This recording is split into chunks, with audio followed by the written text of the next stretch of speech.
Uh, uh, no. No, no, no, no more. No, no, no. No, no, no more. No, more. That 70s show. Ah, no, no, no, no more.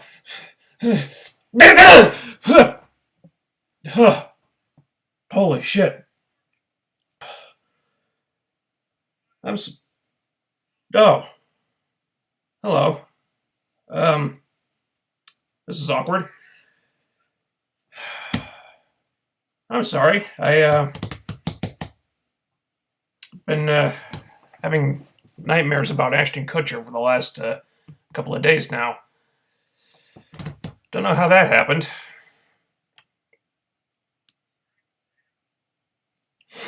Yeah, okay. We've got a shit ton of stuff to talk about, so um, why don't we just get to it? Because I have to talk about two shows today.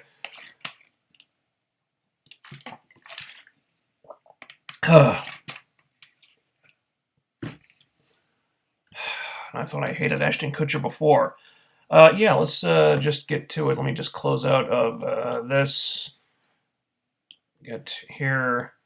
Okay, can you guys hear me? Let me know if you can hear me. Did the same thing I did last time, and it started with the audio being okay. Can you guys hear me okay? Okay, cool.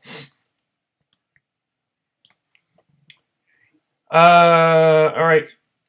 Just for future reference, just so you guys know in advance, I've decided to be more selective with the comments and questions that I address in the chat room. I'm gonna try not to address every single one anymore. For a couple of reasons. One, because it takes a long time, and I'd like to be able to get through these streams quicker. And also because I've been getting a number of comments lately that just don't really seem worth addressing. Well, person A beat person B at a house show. Okay, does this need to be talked about? I don't think so. And also because I've gotten a number of comments lately that are kind of offensive, and I don't think they should be talked about because they're probably spam. So I'm going to be kind of sifting through these, and I'll talk about and address the good comments and questions. So if your question and or comment is not addressed by me, then try thinking a little harder about what you ask me. Okay? Just so you guys know that in advance. So let's get started, because we've got two huge shows to talk about. Okay. Slammiversary 2016. You know, something that really disappointed me when I turned this show on was that the set was exactly the same.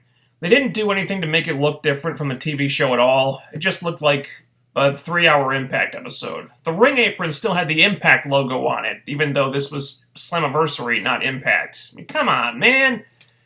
I mean, I know you probably don't have the budget for this kind of thing, but do something to make the set look different. Change the ring apron, change the turnbuckles, change something about it.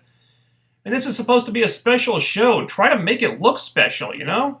So that bugged me. But if the set decoration is one of the biggest complaints that I have about the show, I think this is probably going to be a pretty positive review overall. Anywho, to the surprise of absolutely no one, the X Division got stuck in the curtain jerker spot again. I thought they might at least get to be higher on the card than Grado and Shera versus the Tribunal, which really should have been on the pre-show. I'm not sure if there was a pre-show, but that's where it should have been. But no such luck. Now, these men didn't perform like they were the curtain jerkers, though. Holy shit, this match. I can't recall a more fun X Division match in the last couple of years. They even gave it more time than I thought they would. I mean, Andrew Everett totally stole the show here. I couldn't believe some of the stuff he was doing. I mean, that springboard Huracan Rana spot was something that I've only seen one other guy do, and that's Jack Evans. And if I'm comparing you favorably to Jack Evans, you must be doing something right. I mean, hats off to these guys, man. This match kicked ass. One thing that really didn't make sense here to me, though, was Shane Helms getting banned from ringside. It seemed like they were selectively enforcing this without much of a reason. I mean, Helms always interferes, okay, but there are a bunch of other managers on this show who always interfere, and they're allowed to stay at ringside on this show. You know? I mean, hell, Rosemary interferes in the Decay's matches just as much, if not more, than Helms interferes in his guys' matches, but she gets to stay out there? Why? You know, it just didn't make sense to me that Helms was the only person they did that with, and yeah, that kind of bugged me. Not surprised about Eddie Edwards winning. I figured that's where they were going. As I said before, it's probably not what I would have done. Nothing against Eddie, but I don't see what's to be gained here. Now, I assume Eddie will hold the X Division title for a short time, cash in option C, lose to Lashley, and that'll be it. And the whole thing will just feel kind of pointless. You know, I thought there was a much better story to tell in Trevor Lee keeping the title and choosing not to cash in option C. You know? They really didn't have a compelling story for any guy cashing in option C this year, so I felt like going the other way and having the champion keep the X title because it means too much to him to give it up was the better way to go. You know, especially when you've got Shane Helms talking about how we're going to reinvigorate the X Division and all that. Well, if you're going to do that, then it probably just starts with making the title mean something and have a guy not cashing in because he wants to keep the X Division title because, perish the thought, it means more to him than the world title, you know? It feels like that's something that has to happen at some point. And I didn't see Eddie being the guy to do that because he's not going to be in the X Division long term, and we all know it. You know, as soon as Davey comes back, the Wolves are going straight for the Decay.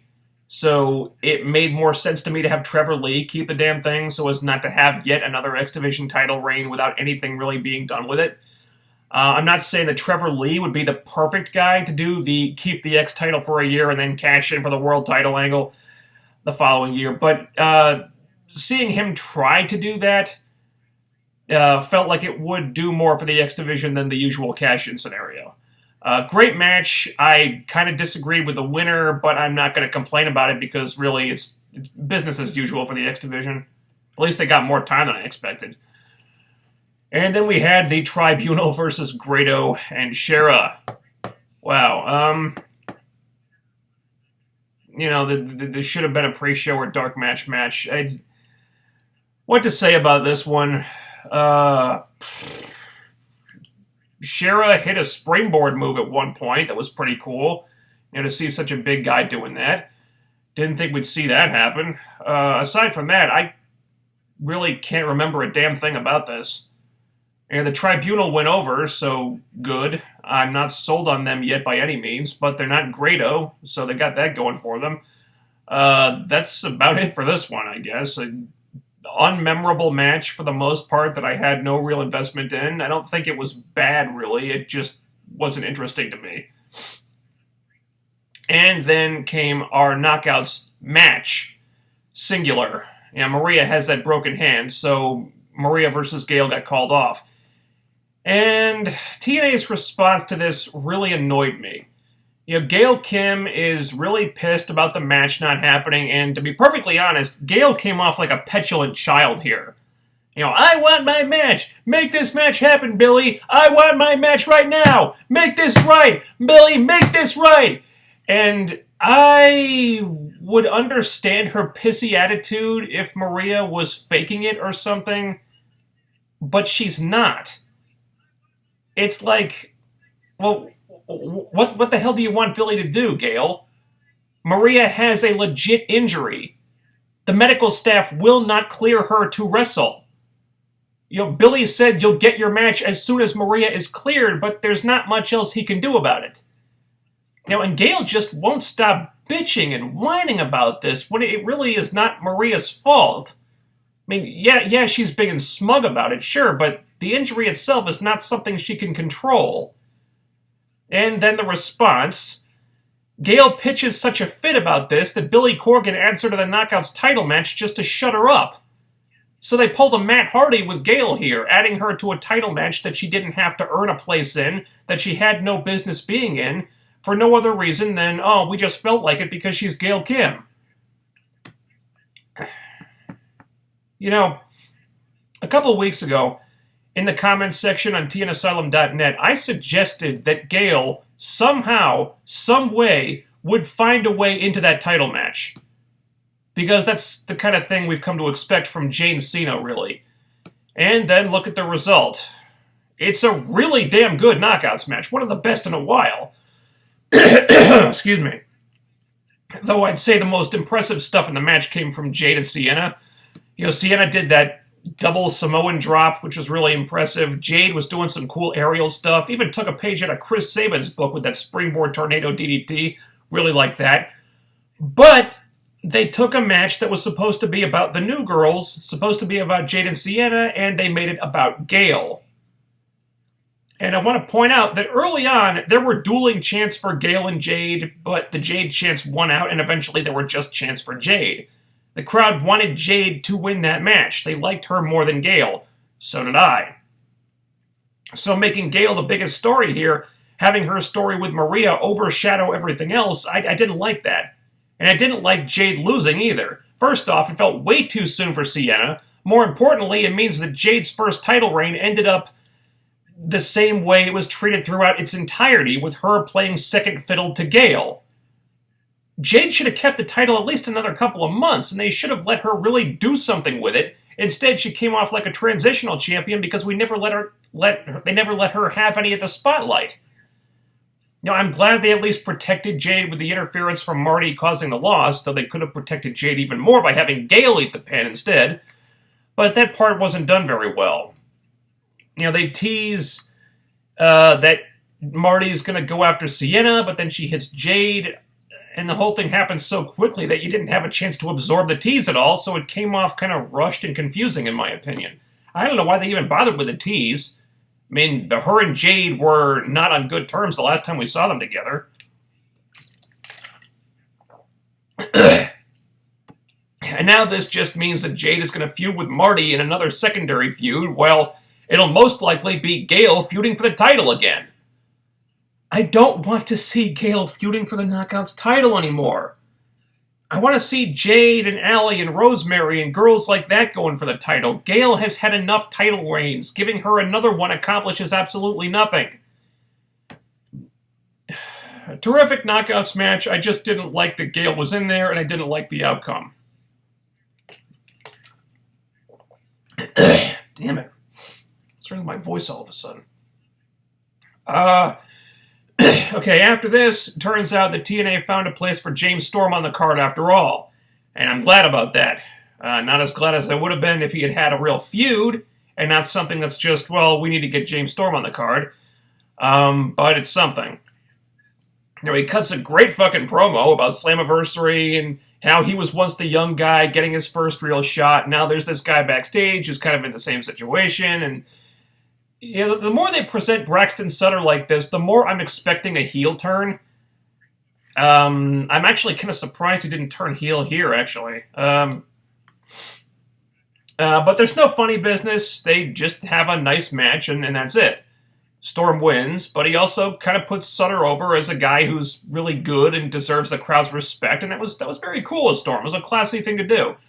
And even though Sutter lost, he had a competitive match with a former world champion. He looked good doing it, and the guy gave him props afterwards, so I felt like Sutter got something out of this.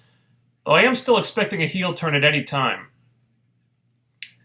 Then we go to our King of the Mountain title match. And this played out pretty much like I thought it would. It's a good match. I like when Eli Drake slipped off the ropes and then turned it into a joke.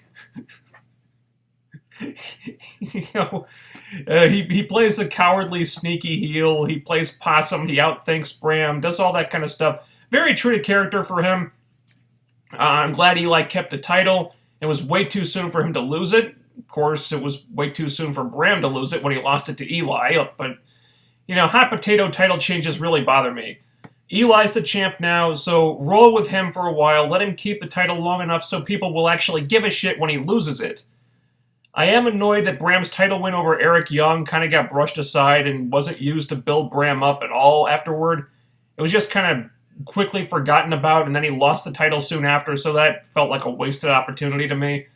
But that's behind them now. We're moving forward here, and this, I felt, was the way this match should have gone. I wish they could have protected Bram a little more, though.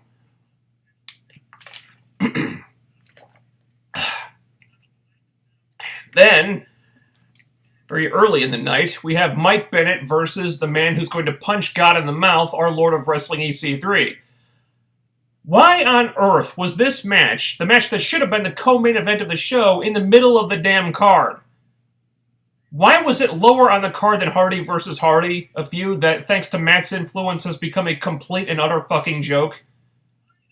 I don't know. But it bugged the hell out of me. Especially after seeing how incredibly over EC3 was. He had the whole damn crowd singing his theme song, got them in the palm of his hand. They're like, oh. And I'm thinking, what were they thinking putting this match on in the fourth slot down? This feud has been fantastic. It should be a lot higher. This baffled me. Not to be deterred, EC3 and Bennett still went out there. They had a great match. I won't say it was the best thing these guys have done together. I think the match where Bennett ended the streak was better than this. There were a couple sloppy moments here. Like, I don't think the TK3 on the ring apron was supposed to end with Mike Bennett hitting the ropes. But they've set the bar so high with this feud already that this was hardly a criticism. Now, overall, it was still a damn good and cathartic match. Kicking out of multiple finishers, doing everything they can to get one up on each other. EC3 not letting Maria's interference stop him this time. Again, like, why is Maria allowed to stay at ringside when Shane Helms isn't? I don't know. Great match, and the outcome was the right one. I think the feud will probably take a break now, but this sets up a rubber match in the future, hopefully where they can be fighting over the world title in the main event where a feud like this belongs.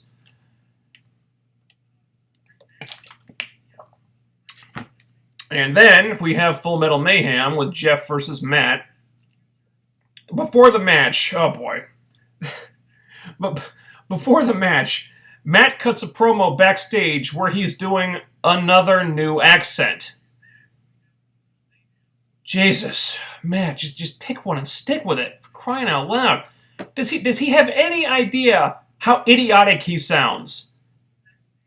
He's made this feud so freaking laughable with this stuff. And it didn't help that he basically ripped off Mike Bennett's entrance with having his wife introduce him and stuff. And then the piano music. What was funny about that was the piano theme was low-key enough that you could clearly tell how small the crowd reaction was for his entrance. Maybe the fans in attendance were just as baffled as I was. Maybe this broken Matt Hardy thing is just dead on arrival, or maybe it's both. Either way, not a great start. Then they do a complete 180 with the match itself, which was everything you'd expect Hardy versus Hardy to be. You know, there were spots with the ladder that I've never seen before, Swanton threw a table on the floor, crazy stuff. The keyboard spot was kind of silly, but this was just ridiculous, and in a good way this time, the match was. I don't want to spend a whole lot of time on it because the storyline has really turned me off, but the match was nuts. I just really hope that this is the end of the feud. I think the best thing Matt can do is just go away for a while. I don't expect that to happen because he's clearly writing his own stuff these days. But if we could get some distance between the product and this broken Matt Hardy character that's been getting entirely too much screen time, that would be really nice. And then we have second to last on the show, the tag title match. Way, way higher on the card than I thought it would be, considering the questionable build-up, shall we say. And when I saw the placement of it, I figured it was going to be the cool-down match before the main event, and I think that's more or less what it was. The Bromance were never presented as a credible threat to the titles, and having this match be way more competitive than it had any right to be doesn't change that. The match was about what I expected, and Jesse did most of the heavy lifting for the Bromance, and Raquel's involvement was kept to a bare minimum. Wise decisions on both counts. But I wasn't terribly impressed. I didn't see a ton of chemistry between these teams. Although it did produce one of the more memorable spots of the show when Jesse lifted up Rosemary, pressed her over his head, and then threw her onto everyone outside the ring. You're not going to see that stuff in WWE. That was fun. That part was. But the match wasn't what it should have been, in my opinion. The Bromance had been presented like such goofball douchebags. They should have gotten chewed up and spit out here so that Decay could get their momentum back. Instead, it was booked competitively enough to look downright awkward. And we never at any point got to see Rosemary spit poison mist in Raquel's face. How the hell do you pass that up? I don't know. But that brings us to the main event. Lashley versus Galloway, knockout or tap out for the world title. I like the psychology here a lot. You can only win by knockout or making a guy tap, so they didn't bother going for some of their usual moves and instead go right to the hard-hitting stuff. First move of the match, Claymore to the head. That's cool. And I was really feeling the hostility between these guys. There were a couple points where one of them probably had the match won, but instead chose to keep fighting because they just wanted to pound on the other guy some more, you know? They just couldn't resist. I like this. I like stuff like that when the story calls for it. And the match is really solid, too. There was blood, big spots. Galloway did a flip dive over the ropes through a table on the floor. Holy shit. And something that was surprising, but also very welcome, clean finish. After they beat the shit out of each other, Lashley wins 100% clean. Part of me wishes Drew had gotten a longer title reign because he was starting to click for me as the champ. But at the same time, Lashley had been such a beast lately. How do you not put the belt on this guy? So I was more than satisfied with the match and the outcome here. That was the main event. You know what? You know what? Slammiversary was awesome. This was a great fucking show. Almost every match delivered, and even the ones I wasn't crazy about at least had something cool happen in them. Even if it was only one move, and it was timed very well also. They had 9 matches on the card, but every match felt like it got enough time. I didn't feel like anything got shortchanged, and that's a big problem TNA have had in the past when they try to fit too much on a show. Like, they'll have 9 matches already, but then they'll add an in-ring promo segment that has no business being there and that throws off the whole thing or something. If for some reason you haven't seen Slammiversary yet, check it out. You know, this show deserves it. I had a great time. And that brings us to Impact from this past Tuesday. Alright, let's just get the elephant in the room out of the way. There was a big storm. Pop TV had technical difficulties and aired nearly 2 hours of that 70s show commercials where Impact should have been. And they've gone on record saying that the problems were their fault, not TNA's. So let's dispense with that right now, okay? Storm or no storm, it was inexcusable. I was embarrassed for all parties involved, and I hope whoever was responsible got fired. Because that's the kind of thing that should never, ever, ever happen, regardless of what the weather is like. Now, do we have that all out of our system now? Okay, good. Now let's talk about the show, which they did eventually get around to airing at 11 o'clock. For this episode, they were doing this Gold Rush thing where all the titles were defended, except the Knockouts title. No girls allowed in the Gold Rush, apparently. But we start with a promo from our new world champion. I continue to be impressed with how much better Lashley has gotten on the mic. He's finally reached a point where I trust him to carry himself in talking segments. It took him a while to get there, but he got there. One of his first lines was, and I quote, "Anything can happen on live TV." How ironic. EC3 comes out pretty soon, no surprises there. They've been teasing that here and there. I'm pretty sure they're setting up Lashley EC3 at Bound for Glory. Not sure how they can keep these guys from locking up until then, or maybe that's not the plan, but it sounds like a main event to me. It won't be the first time we've seen it, but it will be the first time in a while that we've seen it. Lashley's got the smug prick routine down pretty well right now. I liked him being patronizing about the ass-kicking machine moniker. You know, if there's one guy who can do that and get away with it, it's Lashley. But before this goes too far, Drew Galloway comes out. And this part I didn't care for because Drew is speaking mainly in cliches here. I got the hell beaten out of me, but I'm still standing. You beat me, but you didn't break me. Just generic lines you've heard a million times before. I was hoping Drew was moving away from that type of promo, but maybe not. Maybe a heel turn at some point would help with that. But Drew invokes his rematch clause because apparently it's that easy. Really makes me wonder about a lot of former champions who don't end up getting rematches in this company. It's strange. Like Jade, for example. When's her rematch, huh? Wasn't on this show. Then we go to our first match, Eli Drake versus Jeff Hardy. Because Jeff decided that he wants to be King of the Mountain champion all of a sudden. Weird that he wants this now, but wasn't interested after beating former King of the Mountain champion Eric Young in multiple non-title matches. But I digress. I couldn't believe Jeff was back in the ring 2 days after Full Metal Mayhem. That dude is going to die in the ring one of these days. But, good match while it lasted. But then Matt gets involved again. Because even though they said Slammiversary was going to be the end of this, it seems their feud is still not done. I didn't like that finish. And Jeff had the perfect alibi for losing here. He was in Full Metal Mayhem 2 days before. He wasn't 100%. Boom, there you go. Eli Drake gets a credibility-building win, and Jeff doesn't look worse for it at all. And how is it possible that Matt is getting even weirder? He's doing another new accent. I can't even describe this thing. This is like he's trying to be like vaguely Cajun or Jamaican or maybe both with a hint of Southern twang as spoken by William Shatner or some shit. Oh my God, it's awful.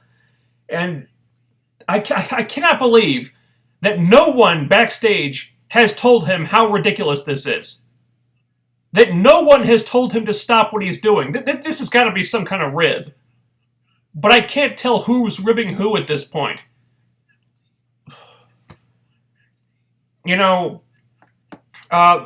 fight on the top of the balcony was cool and something different. Matt and Rebby sliding Jeff down the pole thing was kind of fun. But why is this feud still going? Why did you tell us that it was going to be over at the pay-per-view when you were just going to continue it? The matches have been great, but I don't want to see this story anymore. Matt has lost his damn mind. Stop giving him so much creative control. Or at the very least, make him stop with the bizarre-ass promos like the one he cut backstage after this, where he's all...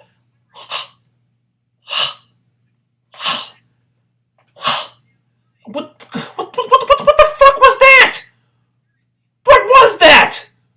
What was he doing? Fuck. Oh, God.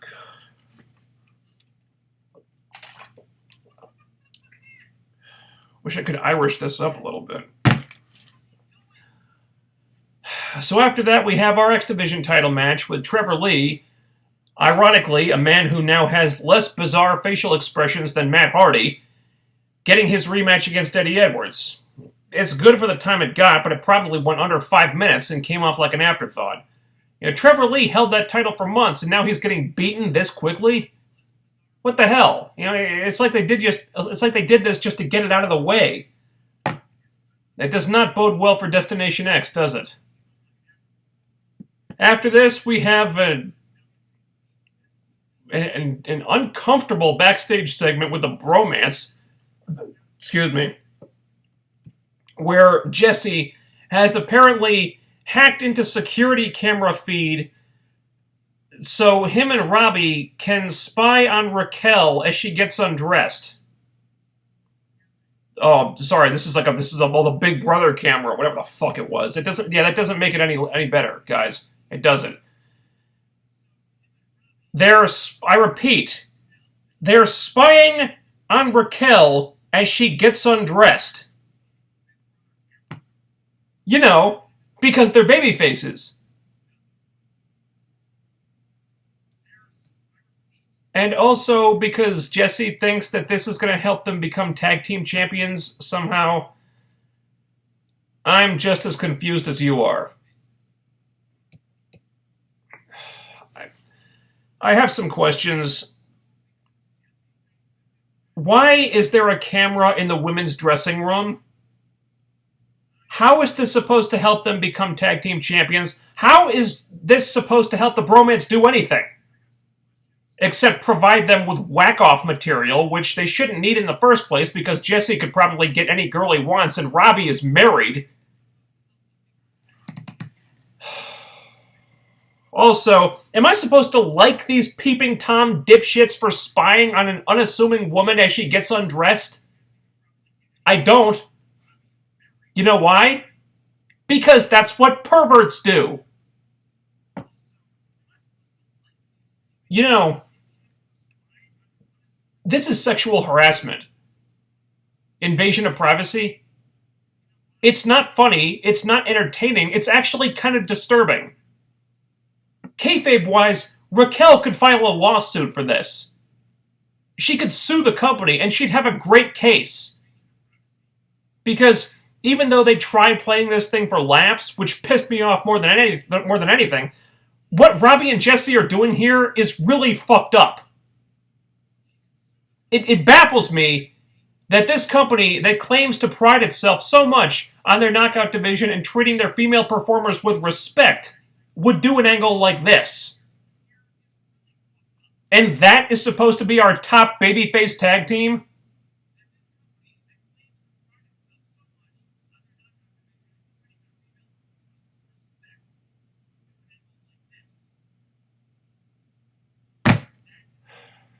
So yeah, a few weeks in, and it appears that Raquel's only role on this show is to show off her body like a piece of meat. She's got a great body, but can she do anything, useful? Other than making Robbie and Jesse look like peeping Tom assholes? So, anyway, moving on. We get to the Hall of Fame announcement, and this year's inductee is Jackie Burkhart? Why are they inducting Jackie Burkhart? Wait. Sorry. It's Gail. That makes more sense.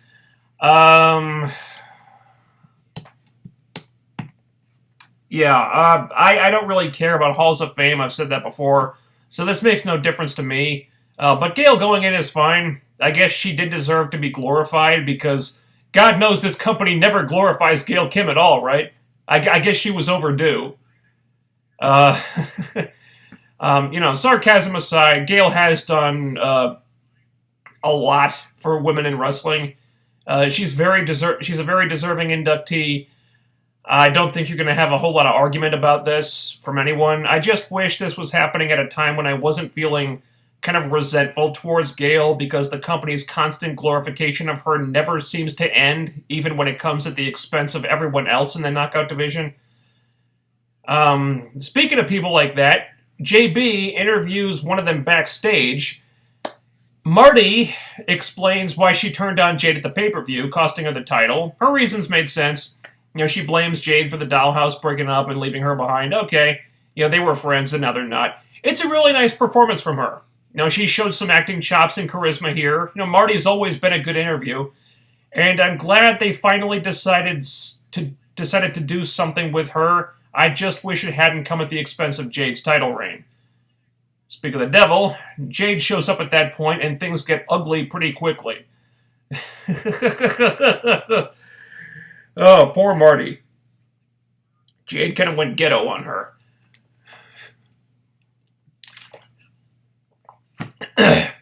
Back to the men. We then got what probably should have been the tag title match at Slammiversary. Decay, Bromance was not a compelling feud whatsoever. The Bromance were presented like such goofballs that them going against the Decay just seemed fucking ridiculous. So I felt it was a better idea to just take every tag team you've got, throw them into one match, because Decay versus the entire tag team division felt a lot more appropriate. What was not appropriate, in my opinion, was the Decay selling so much here. They were on the defensive for most of this match. What the fuck was that about? These guys are supposed to be insane, psychotic badasses that other people are scared of, and yet this is 2 matches in a row where they barely retained. I don't know why they're not being booked stronger than this.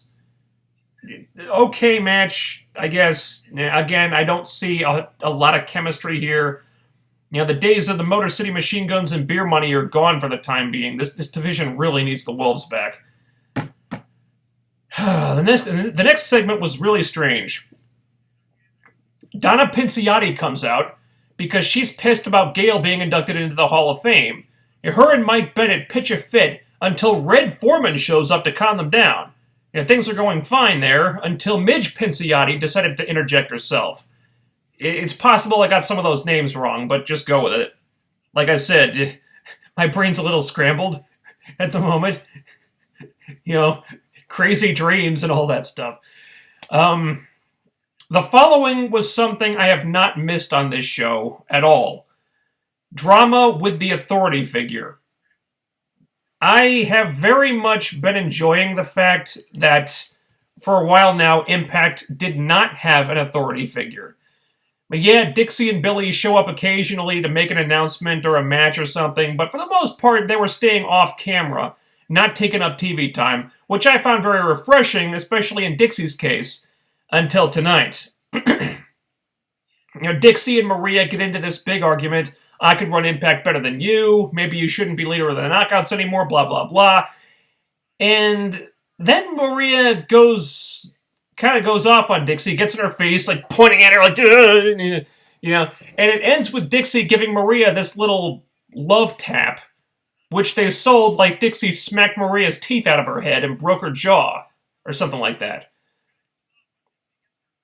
And the way they were talking about this, you would think that something stunning and monumental just occurred. The slap heard round the world, the slap that changed everything. They actually said this. The slap that changed everything. Was anybody else confused? Oh no, somebody slapped a pro wrestler on a pro wrestling show. That happens literally every week, but in this case, it's huge news because we said so. Oh my god, the business will never be the same again! I had no idea what was going on here.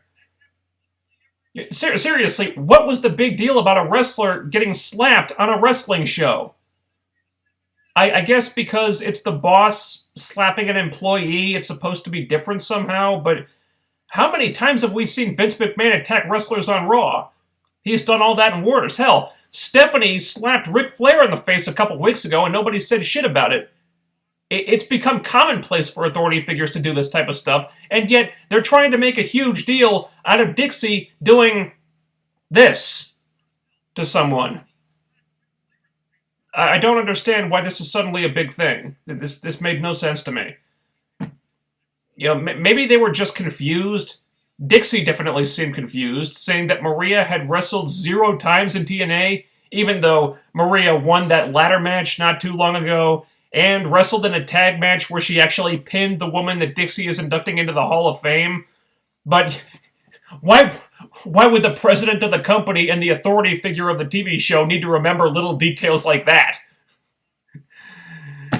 And finally, our main event of the evening is Drew Galloway versus Lashley for the world title. Because fuck all those dummies who ordered the pay-per-view to see this on Sunday, right? Okay, let's be fair. This wasn't really a rematch. It was for a little while, but it was good, but it was more like a vehicle for EC3 to throw his hat in the ring here. And that I like. Not that they were half-assing it beforehand, though. We had more great stuff between these two. That Celtic cross off a turnbuckle was awesome. But eventually EC3 gets involved, and they made Lashley look great here. Unfortunately, due to Lashley moving out of the way of that chair shot a little too quickly, EC3 didn't look so good. But EC3 stops Lashley from using the chair, and he eats a spear for it. I want to see EC3 get payback, but for right now, Lashley looks pretty unstoppable. I am a little worried about EC3 losing momentum from stuff like this, though, and I guess that'll always be a concern now that the unbeaten streak is over. Man, let's not kid ourselves. The Mike Bennett feud is going to be really hard to top. But I'm sure Lashley getting the better of him a time or two won't damage EC3, provided he gets back at him for it. Kind of a middle-of-the-road impact for me this week. Wasn't terrible, but it wasn't great. There were definitely some things that were kind of meh, and the Bromance peeping Tom stuff was downright offensive to me. But I liked the Jade and Marty thing. Lashley is doing great right now, and the ending was pretty hot, minus the awkward timing on the chair shot the EC3 chair shot. Lashley moves out of the way too quickly. He hits Galloway by mistake. The whole thing was not very well timed. I think Lashley got out of the way too fast, but that made the whole thing look a little awkward. But I guess that all balances things out. But it was a hot segment overall, though. And the things I had an issue with probably outnumbered the good stuff this week, I will admit. But I'm not going to call this show a disaster or anything. They've certainly done much worse than this. I think the effort was there this week. It's just that things didn't really come together all so well. And that was Slammiversary and Impact. And before anybody asks me about this, I guess I should talk about the Billy Corgan thing. It's been revealed now that Billy Corgan has either bought a minority stake in the company or he will be shortly. And if it hasn't already happened, then it's a matter of crossing the T's and dotting the I's, but it's basically happened. Billy Corgan is the new investor. Not so surprising there, and I like it. For one thing, we've gotten to know Billy Corgan, the wrestling guy, not Billy Corgan the musician, but what he's like in the wrestling business. We've seen that he's an intelligent guy, that he has good ideas. I believe it's him that's been producing the Decay segments. And he's probably had a lot of input into that gimmick. And he's a guy that loves wrestling and has the best interest of the company at heart, as opposed to, say, Aerolux buying the company and just selling them off to Vince McMahon or something like that. That's not going to be happening. Honestly, I think this was best case scenario. He's a guy who's already there. He cares about the company, wants the company to succeed, isn't interested in selling them off to anybody, and he's already proven that he can do a good job at what he's doing. So if this means that Billy Corgan is going to have more say in creative, more say in business decisions, I think that's a good thing. And now I go to the chat room. Once again, I'm going to be more selective about the comments section from now on. I'm not going to be addressing every single one. So if you want your questions and comments to be addressed, make them good. That's all I say. I'm going to try to be ignoring spam and comments that just don't seem worth it from now on. So if you want your comments to be addressed, like I said, make them good. Let's see. How did you get into watching Bill and Doug videos back in the day? Okay. There's actually a story here. They were actually the first YouTube shooter personalities that I ever saw. That's how I was introduced to the whole thing. And they were actually the guys that made me want to start making videos. I don't necessarily agree with them, with all of their opinions all the time, and I will say that their opinions have begun to differ from mine a lot more as time has gone by. Even though they don't make videos anymore, I still follow them on Twitter, and I find myself disagreeing with a lot of the things they say. But that's how I was introduced to the whole YouTube wrestling community, and that's how I got into it. And it's what made me want to be a part of it, was those two. So I'm always grateful to those guys for that. Slammiversary delivered. Great hype, great show. Let's do the same for Bound for Glory now. Yes. Overall, I think Slammiversary, great, really fucking good show. I maybe wasn't quite as high on the show as my friends the HeelCast were. If you watch their review of it, they were really praising the hell out of it. I think if TNA Dude were to give the show a 10, I'd probably give it like a high 8, something like that. You know, they weren't grading it or anything, but yeah, they were really, really pleased with it, and I was like slightly below them. I was like, well, I didn't love it that much, but I still really, really enjoyed it myself. Everything's fine. Okay, great. You okay, man? You sound sniffly. Yeah, I'm fine. It's just allergies.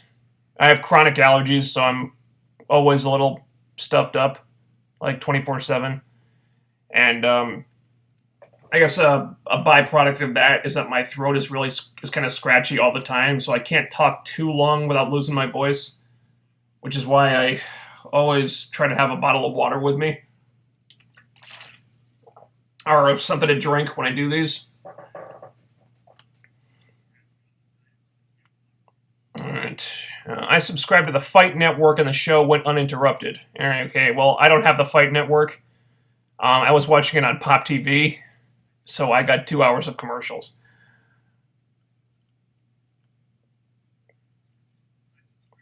Robbie E is more like Kelso because they both have kids while hitting on other women. Your Hyde comparison was unfair to Hyde because he is awesome and legit my favorite character. Yeah, I was making a lot of that 70s show jokes during the show. Not to be mean-spirited or anything, I was just doing it because it amused me. But yeah, I was doing this thing where I was mixing up all the people on the show with characters from the 70s show. There was no rhyme or reason to it. I was just, okay, that's going to be Hyde, that's going to be Fez, that's going to be Kelso, and yeah, I wasn't doing a comparison. Yeah, of course it was unfair to Hyde. Relating him to Robbie E, because Hyde is actually funny. But yeah, Robbie E scoping out Raquel as she gets undressed. Yeah, how does his wife feel about that? Because, I mean, you follow Robbie on social media, you know his wife is pregnant. And, you know, here he is on the show, you know, oogling Raquel. Wait, that's not cool. Your thoughts on the 2.03 rating with 2,970,000 viewers that Raw did on Monday? Not good. Not a good rating by any means. Probably not a good sign as they head into the new brand extension where they're going to be chopping the roster in half. Because they're going to have half their stars on one show, half the stars on the other show. It's going to be harder and harder to draw ratings now. It's another reason why I'm completely against this brand extension idea. I think it's a terrible idea. I think they shouldn't be doing it. Because ideally you'd want this to happen at a time when ratings are strong. And for Raw, the ratings are anything but strong right now. In fact, the business as a whole is in kind of a downswing. And it's just not a good idea. I don't like it. And the ratings support that.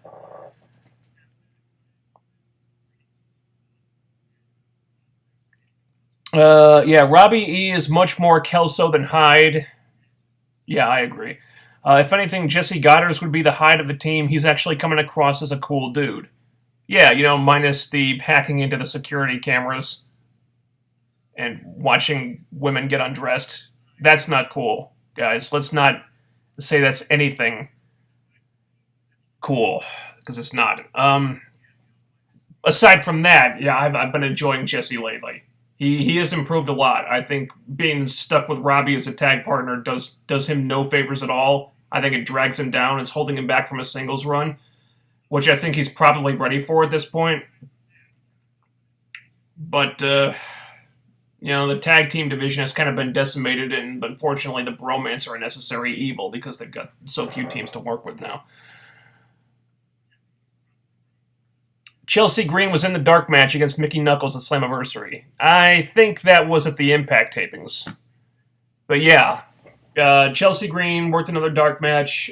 My guess is she's been signed. She probably was a couple of months ago. They talked about her during that explosion match with Jade as if she had been signed. But then the collarbone injury happened and she disappeared for a while. It appears that they like her. They have some interest in her. They've continued to use her after the whatever the show was. What was that one night only show? I think it was one of the Knockouts Knockdown shows. I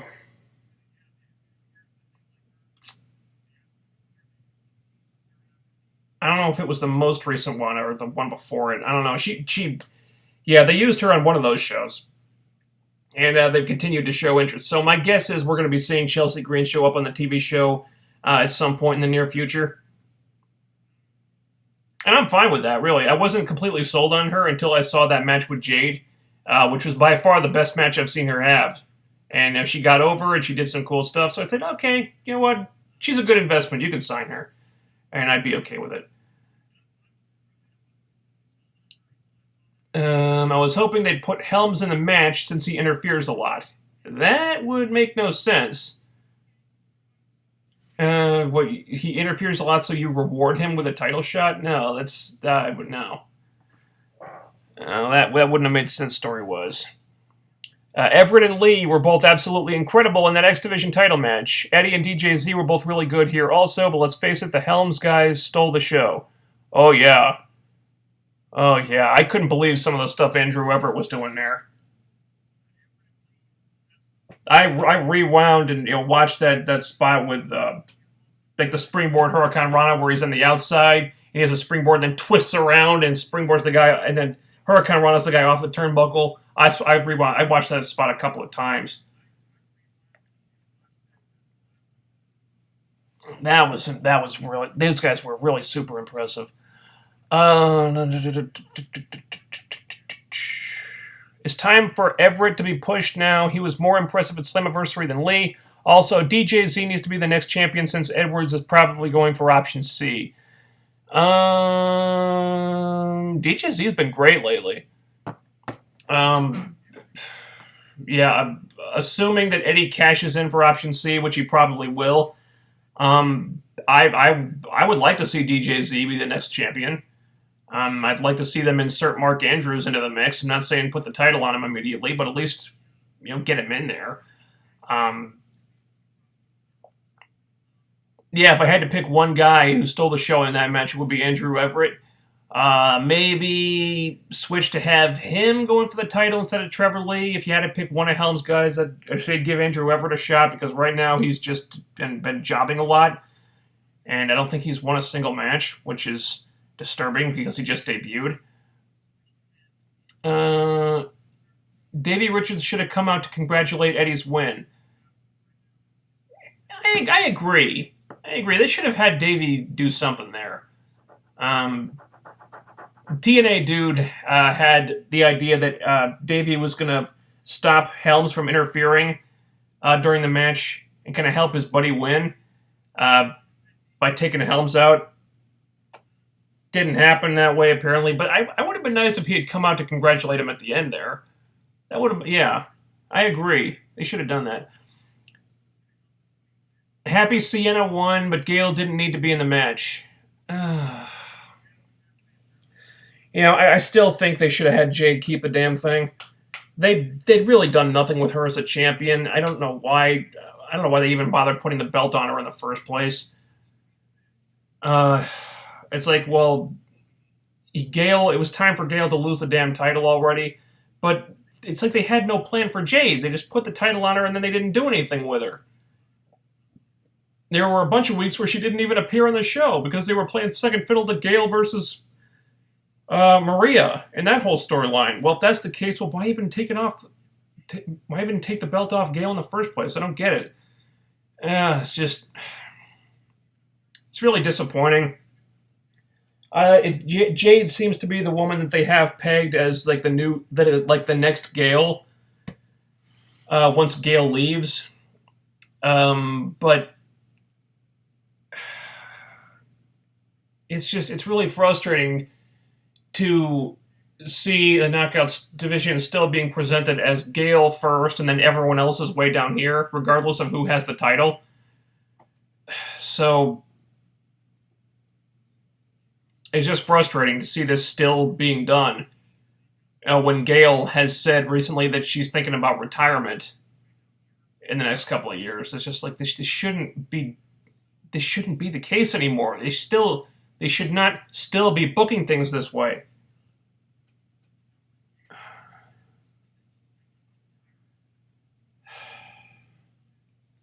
But I think it was too soon for Sienna to win the title, honestly. I mean, she's only been there for like, what, one set of tapings? And I'm just scared that the same thing that happened to Jade is going to happen to Sienna now.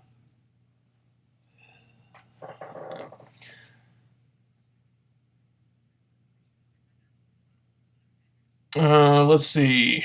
What are your thoughts on what Meltzer said? And I quote, WWE just realized that they have to fill 2 rosters, calling lots of 40-plus-year-old guys to return for the new era. He's probably not wrong. I don't have a high opinion of Dave Meltzer. I think he's not a very nice human being. I don't have a lot of respect for him as a person, but on this, he's not wrong. Because now, instead of having 1 roster, they have 2 rosters. So, it's, calling up a bunch of people from NXT probably isn't going to cut it. So what are they going to do? Well,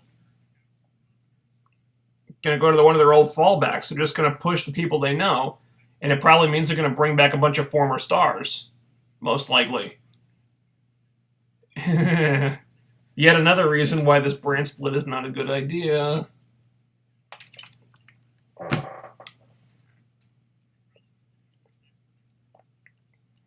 The French tag team has not impressed me at all so far. When Grado and Shera are doing better moves in the ring, that is not good. I don't disagree that they've been unimpressive so far, but we haven't really seen them get showcased yet. It's possible that they haven't been given the opportunity to really show what they can do. They certainly didn't in their first match. And you could say that Grado and Shera are maybe not the best team to be working with them. To bring out the best in them. That's possible. I agree with you that they've been kind of unmemorable in the ring so far, but I think it's too soon to pass judgment on these guys yet. Let's give them a shot. Let's see them when they really have a chance to show what they can do. And if they fall on their faces at that point, then I'll probably agree with you. But we're not there yet. Shera is getting better. I really wish TNA would protect him more. I don't think they need to protect him so much. He is improving, I think. But the guy is still a project. I don't think he's at a point where they need to protect him because I don't see him being really ready for a major push anytime soon.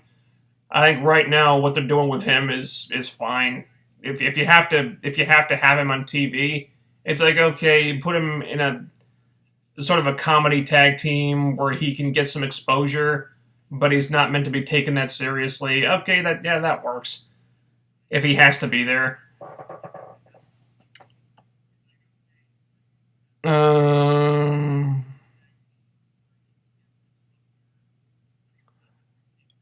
I'm actually cool with Eddie Edwards winning the title, though, because Eddie is one of TNA's higher-named talents, so it could increase the X Division's future time for the time being.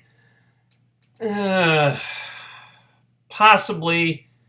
I wonder, though, if it would end up like an Austin Aries situation where it only gets more attention because of who the champion is, and then once that guy loses the title, it goes right back to not being focused on very much.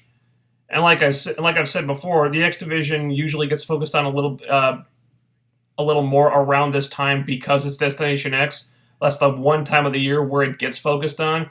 and afterward it goes right back to not being showcased much at all.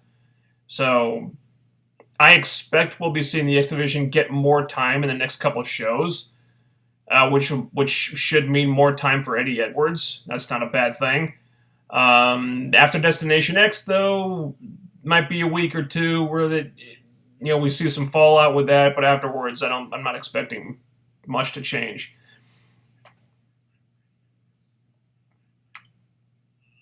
A Marty and Jade feud makes sense, but that leaves only Jane Cena to face Sienna, which is not what I want. I agree. Both counts. I think a Marty Jade feud probably should have happened sooner, really. With the whole Dollhouse breaking up thing. We saw Jade getting pushed, and then Marty and Rebel just kind of disappeared.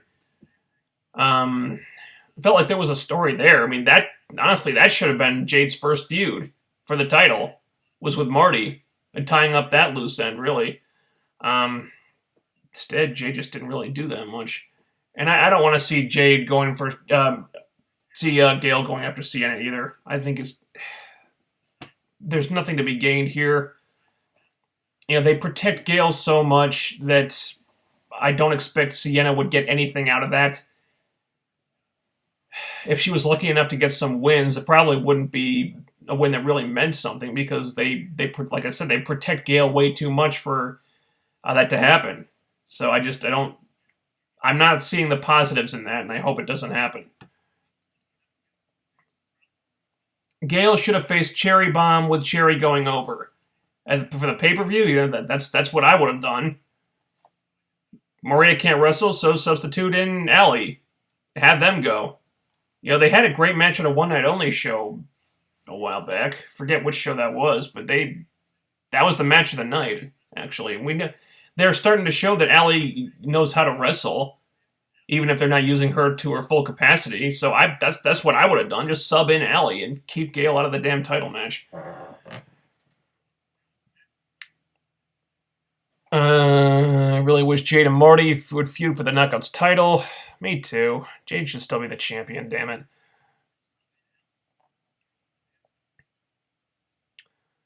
Cherry Bomb isn't in TNA. Allie the Apprentice is, and Allie the Apprentice is not a seasoned wrestler or something.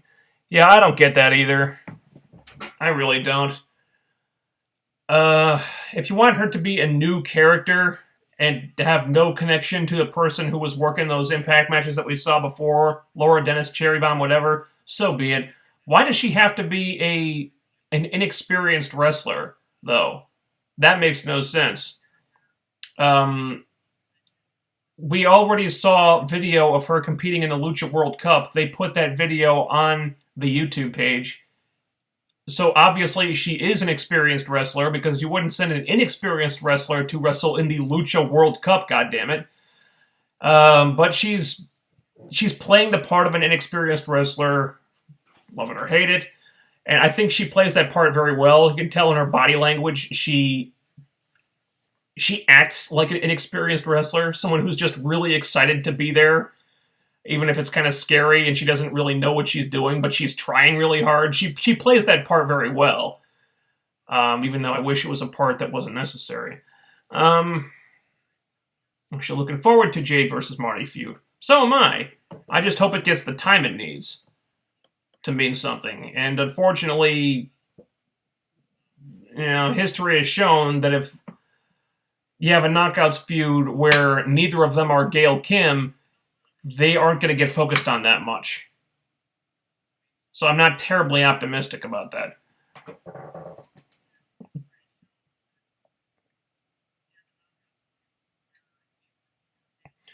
I knew the Bromance versus Decay match would be some BS nonsense to make the Bromance look good, and it was. Rosemary kicking Lacey 2.0 was the only good thing in that match. Yeah, I didn't get it either, and I didn't like it. The Bromance were not presented as a credible threat to the titles at all. That match should have been a lot more one-sided. It was so competitive. It was like, why the fuck are they getting so much offense on the Decay? It makes no sense. How do you pass up the opportunity to have Rosemary spit poison mist in Raquel's face? How do you not do that? How do you not? Missed opportunity right there. Or you can have Raquel take her clothes off on a security camera and have people leering at her over the monitor, but you can't have her get poison mist in the face? What the fuck?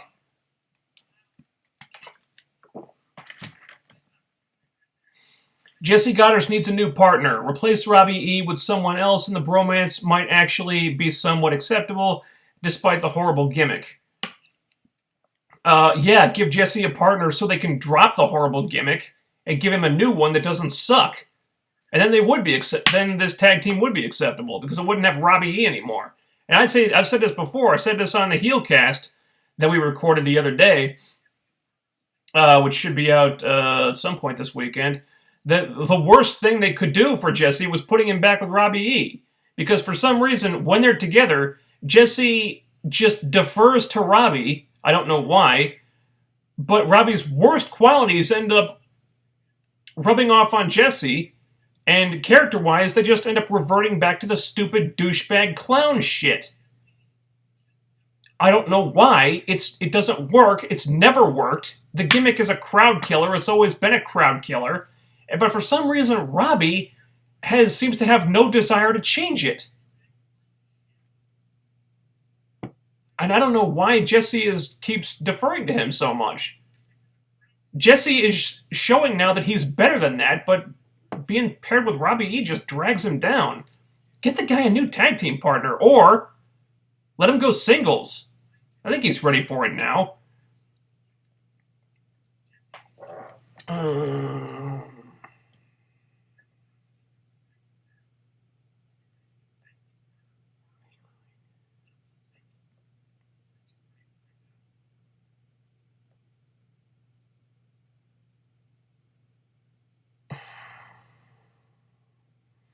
As for Gail being inserted into the match, they clearly did that so she could wrestle anyway, knowing they could use Maria to take her out of the finish.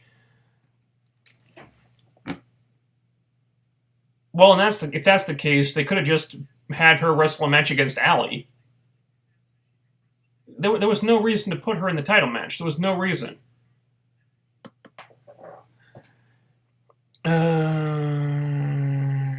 Jade or Sienna doesn't matter to me. Both are great talents. I agree. I just think it was way too damn soon to have Jade lose the title. You know, if this is really the heir apparent to Gail Kim, and they seem to think she is, make her first title reign feel significant.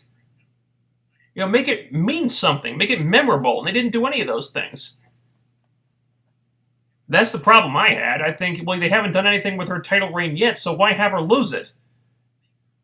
You know, I think it was too soon to give up on that title reign. It was just, it bothered me. And I thought Sienna winning it so soon didn't work for me either, because at some point we got away from the idea that the Knockouts title is something that's difficult to win. I think they've made it entirely too easy for people to win that thing. And that just leads to a whole lot of people having title reigns, and most of your roster having title reigns, and most of your roster having multiple title reigns, which just leads to that belt meaning less and less. You know, at one point not that long ago, they had reached a place where every single knockout on the roster had been a multi-time champion. At that point, that belt means fucking nothing. And, at this rate, they're going to hit that point again before too long.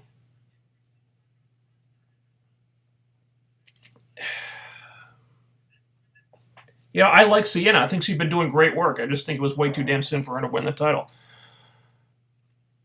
The Jade Marty Sienna finish was clearly already planned. Yeah, possibly. I think Maria's injury may have shuffled the deck or something, but that may have been the plan from the beginning. I just didn't like it.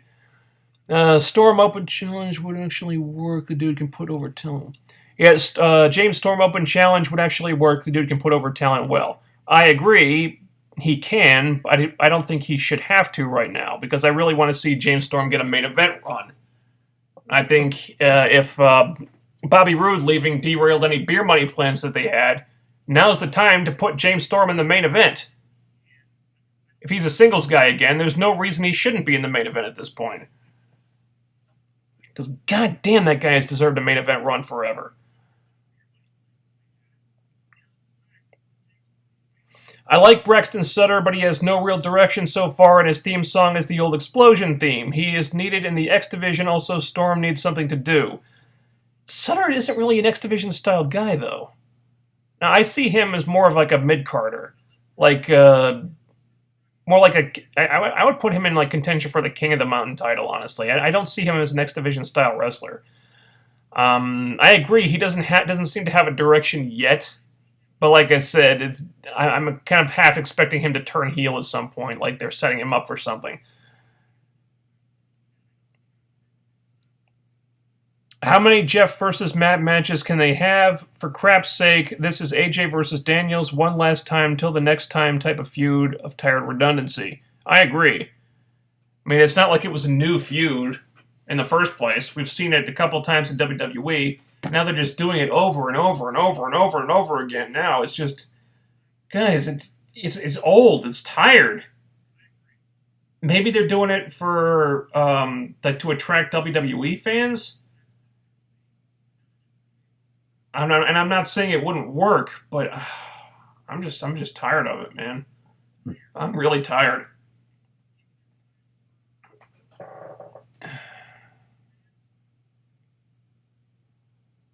The TNA Vanity Championship, that name makes more sense than calling it the King of the Mountain title. It actually does. It's been a vanity title for two different guys. Introduced as the Booker T Vanity title, reintroduced as the Jeff Jarrett Vanity title. Why the hell not? You have a point there.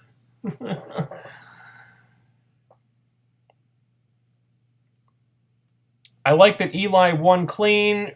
Really makes him strong as fuck, but where does Bram go from here? That's a good question. I don't know. I was predicting some kind of weird finish where Bram wins, but Eli keeps the title. Him losing clean, I'm not sure what they do with him now. Because they've kind of stalled Bram's momentum, so he might be in need of a reboot of some kind.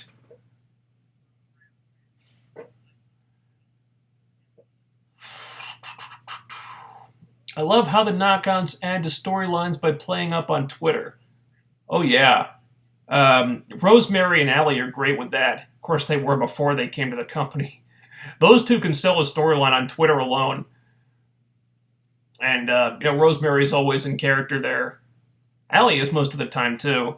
Of course, we know that she can wrestle because she posts stuff about her indie matches there all the time, so it's stupid having her play the part of an inexperienced wrestler. That's dumb, but they can. Yeah, a lot of the knockouts do that. That's good.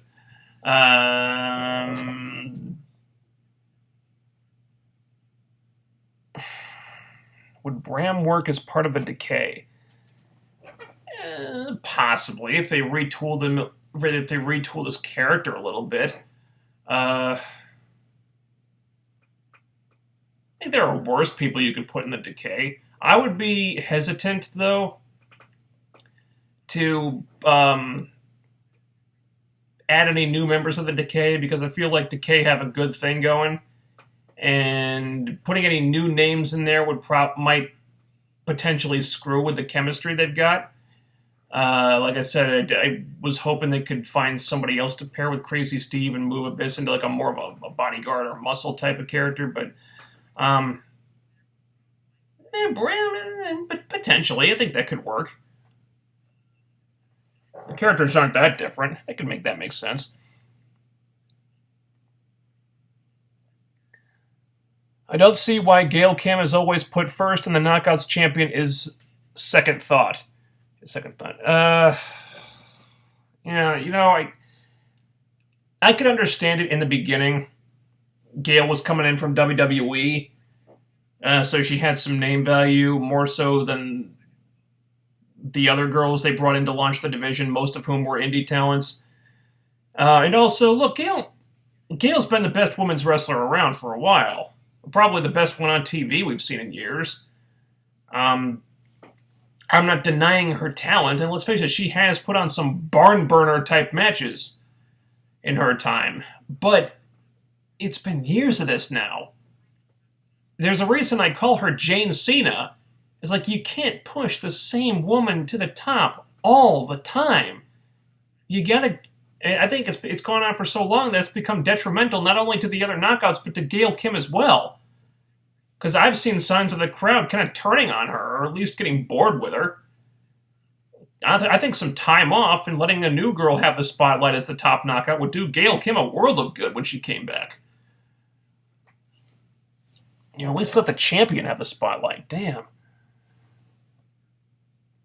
Do you think EC3 will win the title at Bound for Glory? Way too soon to tell, dude. Way too soon. That's months away. Anything could happen now. Between now and then. See, honestly, it would have been better for Marty to come out and distract Sienna by snatching the belt away from her so Jade could get the win and then stab her in the back with the weapon after the match.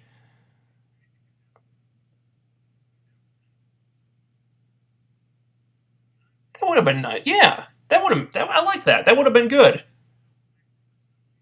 So Jade and Marty could feud, but Jade would still have the title. Yeah, that's good. That's a good idea, dude. That way Jade could keep the championship and continue her reign with a title feud that's also personal, and Marty would look smart for manipulating her way into the title picture. You are correct on all counts. That would be a really good thing to do with Marty's character, show that she can be intelligent and crafty and stuff. Manipulates her way into a title feud. That's awesome. That's a great idea. They should have done that.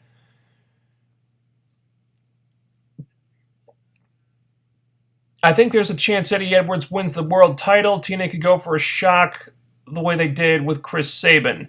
I don't know if they were going for shock with Chris Sabin. They had built that up prior. When he brought back, they had video packages saying that his goal was always to win the world title. They kind of built that up. I don't see Eddie Edwards going over Bobby Lashley. I really don't. There could be some twists along the way, but if it comes down to Eddie or Lashley, I'm not picking Eddie Edwards. Nothing against Eddie. I like Eddie, but I don't see that. I don't see them having him go over Lashley.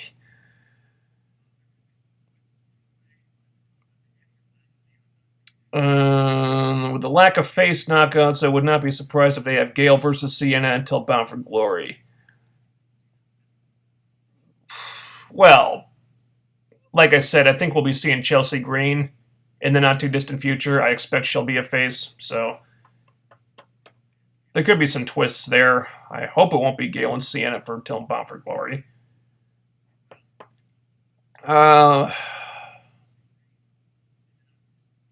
I love the new Matt Hardy. Wow.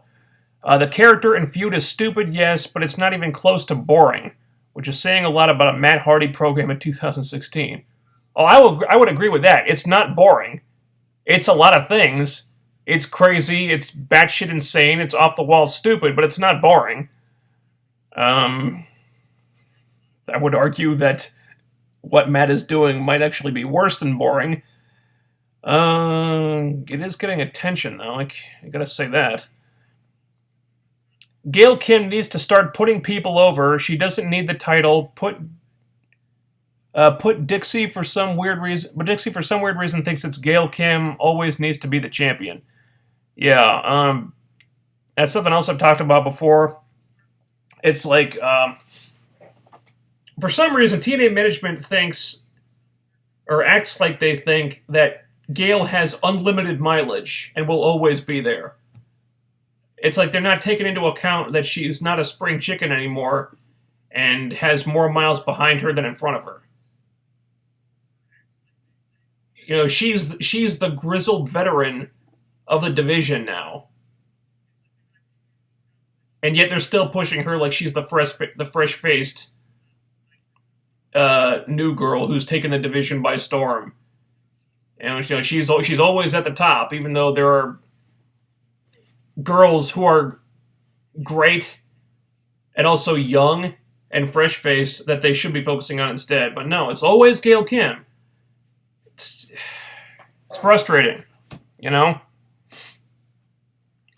I wrote a column all about that. You can see it on tnasylum.net. You go to my the straight shooting page, and scroll down. It probably won't be on the first page anymore. But they called it Gail isn't the hero, she's the villain. It should be on there. Just click on the straight shooting tab and scroll down a couple of months and you'll find it. Matt Hardy would work as a commentator? Wow, I disagree. Respectfully. Replacing the Pope? No, Pope is doing great. I wouldn't say no if Pope wanted to get back in the ring, but replacing him with Matt Hardy? No. No, that would be a big step down, my friend. Braxton Sutter would be a much better partner for Jesse Goddard than Robbie E. I do not disagree with that.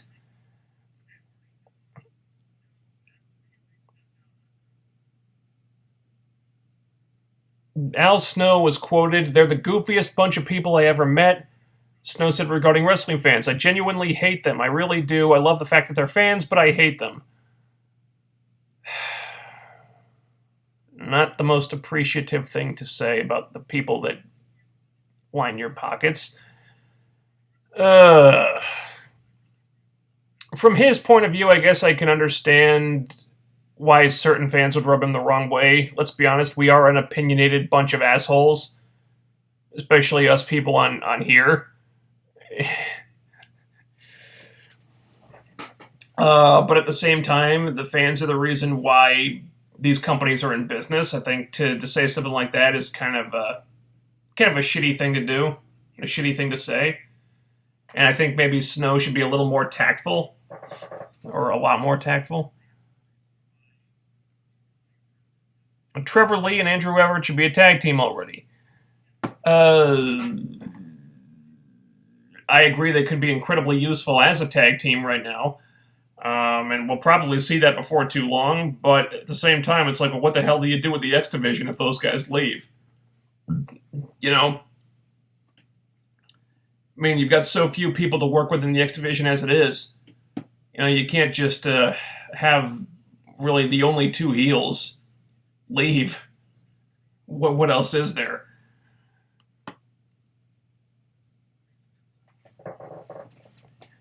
Let's see. Here's the rest of the Al Snow thing. Opinion is the lowest form of human knowledge. No ifs, ands, or buts about it. Nothing more than theory, conjecture, and assumption. That's all it is. Be that as it may, fans have a right to have the right to their opinions. And when you put stuff on TV, you put it out there for people to have opinions on it. And if Al Snow doesn't understand that, if he can't appreciate that, that's a problem. Because people have the right to, everyone has the right to their opinion. And, I think that's reasonable. Bromance versus Decay was fun, but the thing is, TNA doesn't have enough babyface tag teams to go after Decay. Well, I wouldn't call it fun. If you liked it, okay. To each their own. But yeah, they need more babyface tag teams, and they need them now. Because right now, it's Bromance and Grado and Shera. And that sucks. I think the lack of credible tag teams hurts the Decay because they've got no one really interesting to feud with. So their title reign comes off as like, well, I don't know. I guess it's threatening to become lackluster because they have no compelling feuds available. And that's not their fault. And that's why the Wolves are needed back so badly. So I think the best thing to do with the Decay is give them a storyline about something else. Okay, they're the tag team champions, but they've got this other stuff going on too. No spoilers, but it looks like they might be doing something like that. Part 3. I apologize. Still Al Snow here. And spout it off like it's a real fact, but it's nothing more than a theory, conjecture, and assumption.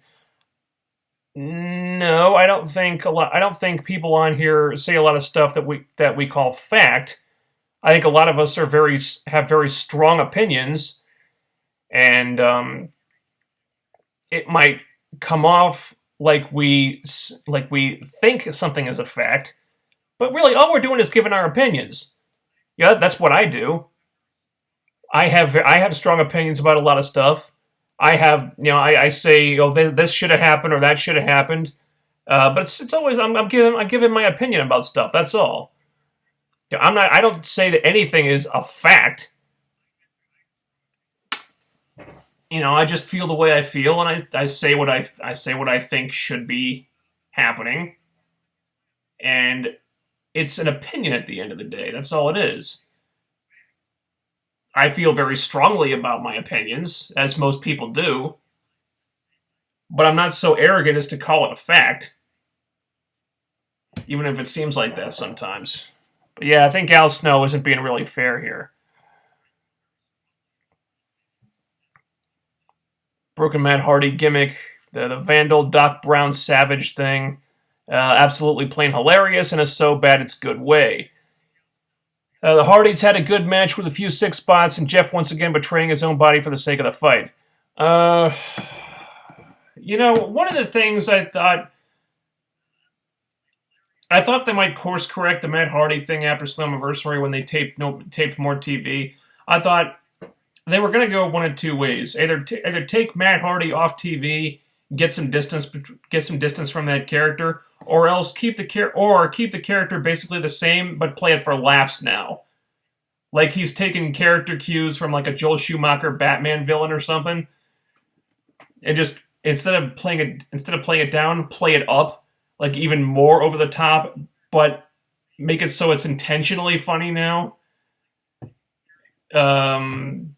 And I don't think that's what they're doing. So bad it's funny?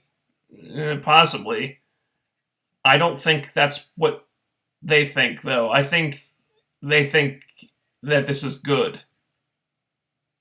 And I don't know why.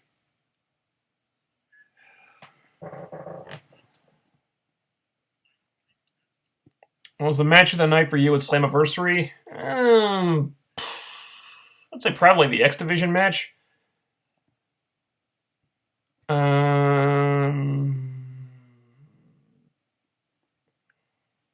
Possibly the main event, too.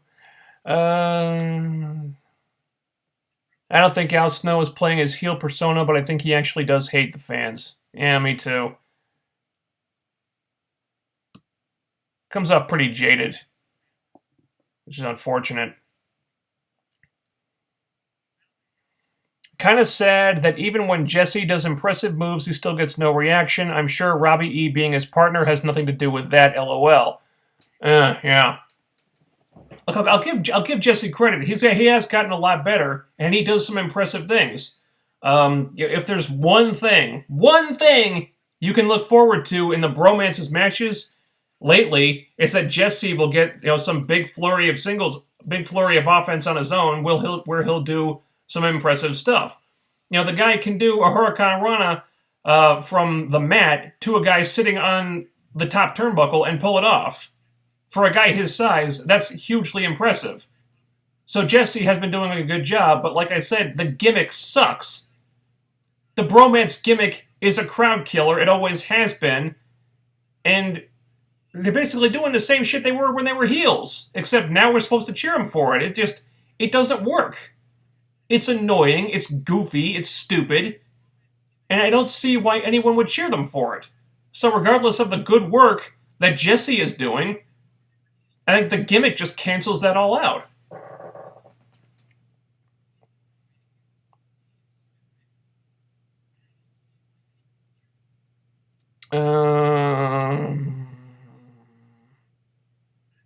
Technical difficulties was bad, but it was on Pop TV, not TNA. Thank God.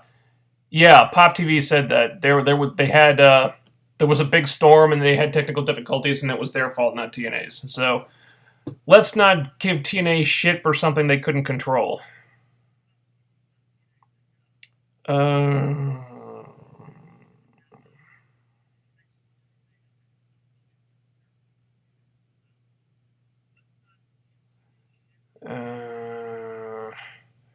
To hell with that 70s show. That was a really funny show back in the day, but 2 hours of those commercials, wow. That was a lot.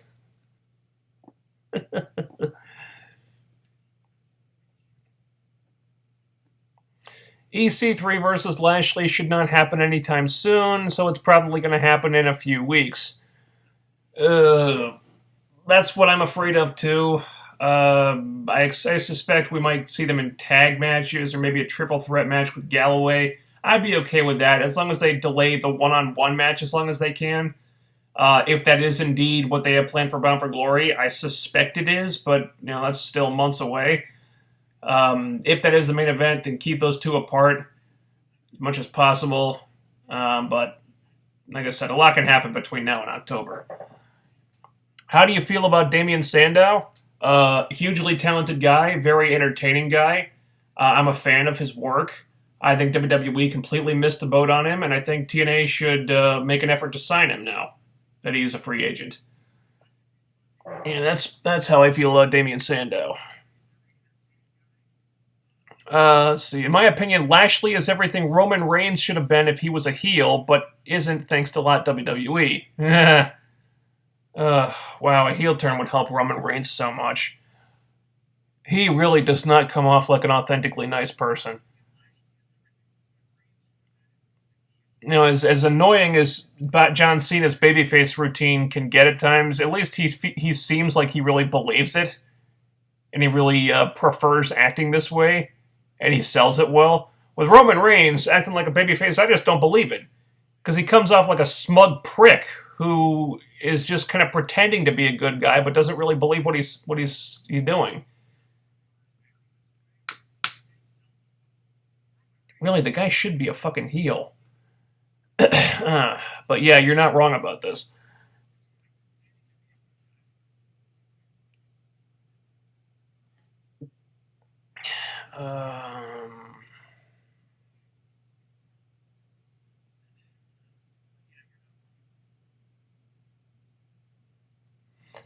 See, Eli really needed that win over Jeff. Sure, it wouldn't have been clean, but it would have been better than a run-in from Broken Matt.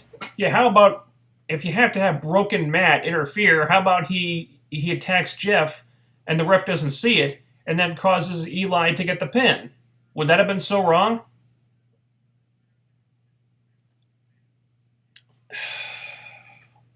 Apparently so. And that death finish annoyed me too. I really don't see why they couldn't have had Eli Drake get the win there.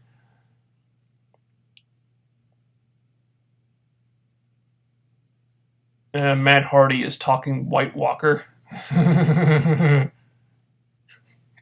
Doing a White Walker accent. Oh, God. What would a White Walker accent sound like? The Matt Hardy promo was weird. It went long enough to get funny again. I guess what was it, like one of those Family Guy gags where it just goes on and on and on. It starts funny and then it goes on until it's not funny anymore, but then it just keeps on going until it becomes funny again. It was like that. You're saying? I still don't know what the hell he was doing with his mouth at the end there. What the hell was that? Just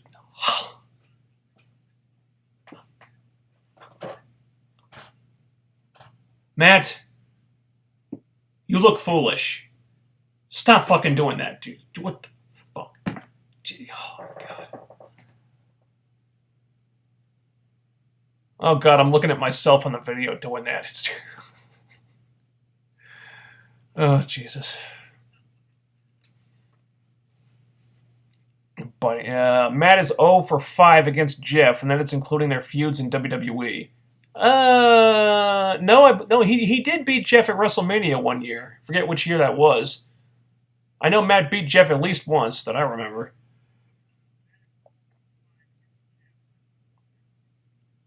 Galloway Lashley's match. Holy shit, that felt like a championship fight. From the pay-per-view? Oh, I agree. Hard-hitting stuff that was. I really liked that a lot. I love Slammiversary this year. It was so damn awesome. I wish every pay-per-view event was like this in TNA. That was certainly one of the best pay-per-views they've had in a long time. I think something that really helped a lot is that they did not have the impromptu promo segment that has ruined a number of pay-per-views that they put on in the past, because it completely throws the timing off. I think it helped an enormous amount that they put the Hall of Fame induction announcement on Impact rather than doing it on the pay-per-view, because they really didn't have time for it. And in the end, they had 9 matches, but they all felt like they got enough time because they did not have a big talking segment on the card. That helped. Don't underestimate how much that helped.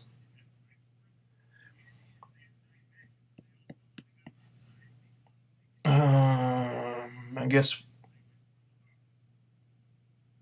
And guess what, McMahon? A heel just won his company's main world championship title clean at the main event, clean of his company's second biggest show of the year.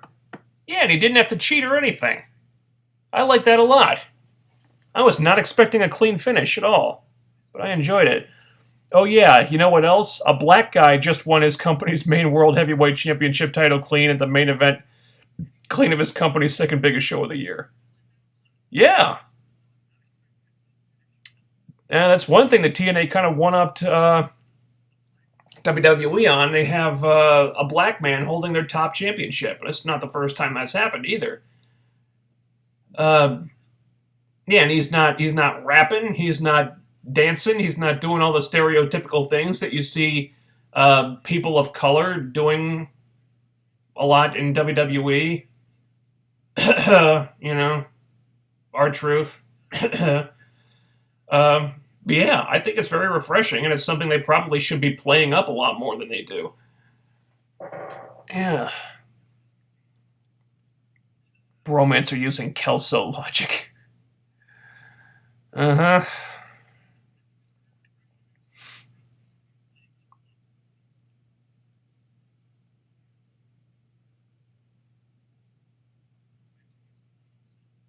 The Grado tag match, Storm versus Braxton, were not needed at Slammiversary. It seems more like Grado and Al Snow's team were just there to fill TV time rather than build them up.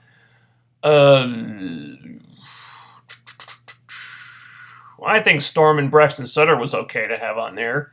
Because, I mean, it's... How can you have Slammiversary without James Storm? You know, he's the guy who's been there since the beginning. I think it was stupid to not have James Storm get there. So, yeah, it was an impromptu match, but I'm not going to complain about it. Because I wanted James Storm on that card. I don't know if there was a pre-show. If there was, I didn't see it, but that's where I would have put Grado and Shera versus the Tribunal.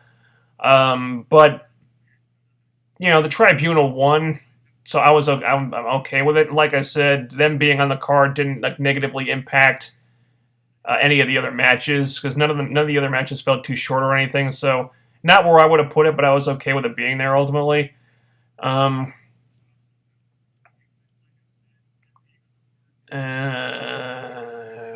did it with Jay Lethal last year. Now TNA's done it. Eat shit, McMahon.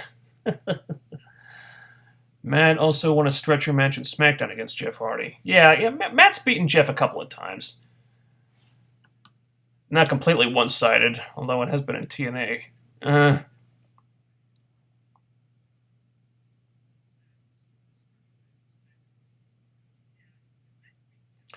Jade did some cool moves at Slammiversary, but still hasn't even tried to do her high-flying moves, which is disappointing. I figured she'd use them at the pay-per-view. Well, they still had a great match at the pay-per-view. I mean, she was doing some cool high-flying stuff. They had that backflip and the tornado DDT thing. I mean, she did some cool stuff, and I like that she's still got things in her arsenal that she could pull out that we haven't seen yet. Maybe she's saving them for a big show. Dare I say it, Bound for Glory, hopefully. You know, she's got other stuff she can do. I like that. And I don't think it hurt the match that she didn't do that stuff there.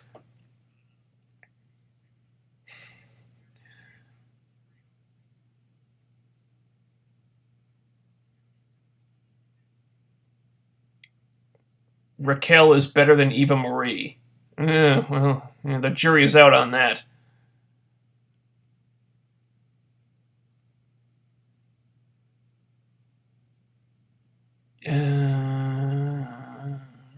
Gail Kim is more like a female Sting from a booking standpoint. Well, except that she can still deliver in the ring. Sting couldn't really do that anymore. But yeah, you're not wrong.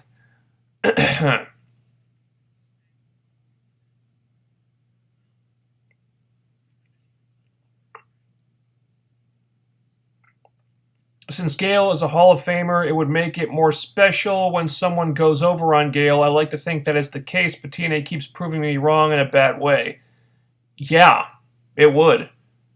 Like you have Gail be inducted into the Hall of Fame before Bound for Glory, then she goes into like a title match at Bound for Glory and she gets beaten. That would mean a lot. But I honestly, at this point, I don't think they'd do it. If anything, they'd have Gail win the title. I had an idea about that the other day. How you have Gail wins the title at Bound for Glory, and then on the night when she's inducted into the Hall of Fame, and then the entire Knockout division, every single member, every single woman on the roster comes out, and you think, oh, they're gonna congratulate her on her Hall of Fame induction, and it starts that way, but then they surround the ring. And then they jump in there, and then they all beat the complete shit out of Gail, and they all hit their finishers on her and just have her just completely destroyed, taken away on a stretcher. And that's them finally just losing their shit and being completely pissed about Gail always being the focus of the Knockout division, so none of them ever get the spotlight, none of them can ever shine because Gail is always there, and them just not standing for it anymore. And it's like, well, it's like on top of all that, she wins the title on the biggest show and gets the Hall of Fame induction. It's like, well, it's too much. It's like they all just snap and just like murder Gail in the ring. Well, not literally, but you know what I mean. Did you watch that '70s show back in the? Yeah, well, like I said, that would require an amount of self-awareness that I'm not crediting the writers for just yet. Did you watch that '70s show back in the day? Yeah, I did. I watched the whole series. Yeah, I don't have them on DVD or anything, but I watched it during its entire run. It was a funny show.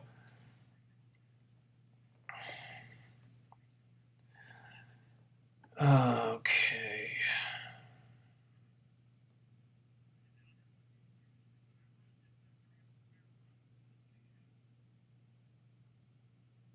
Was a huge fan of the show and watched all the seasons minus the final one except for the final episode.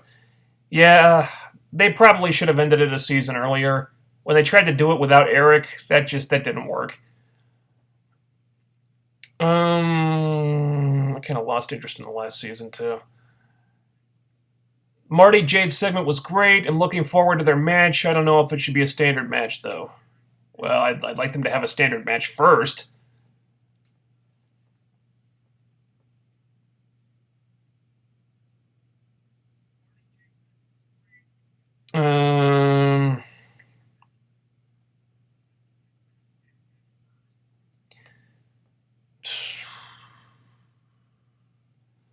Why should the losers get a tag title shot here? What would have made more sense with the Tribunal going against the Decay? It could end in a schmaz.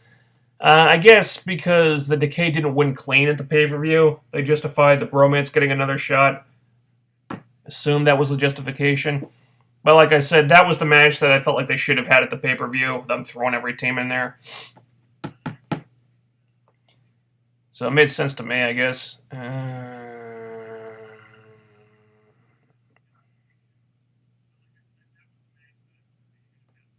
As someone who doesn't like the Bromance, I don't know if the Big Brother camera thing is as bad as you think. All they did was grab a feed to every security camera in the building.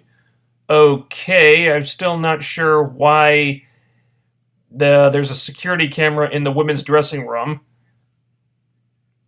And also, it seems like it was really easy to just hack into that feed and spy on people undressing. That's kind of a pervy thing to do. And that did not strike the right chord with me at all. I thought that was kind of fucked up, actually. And kind of offensive. Let's see. I don't want to just...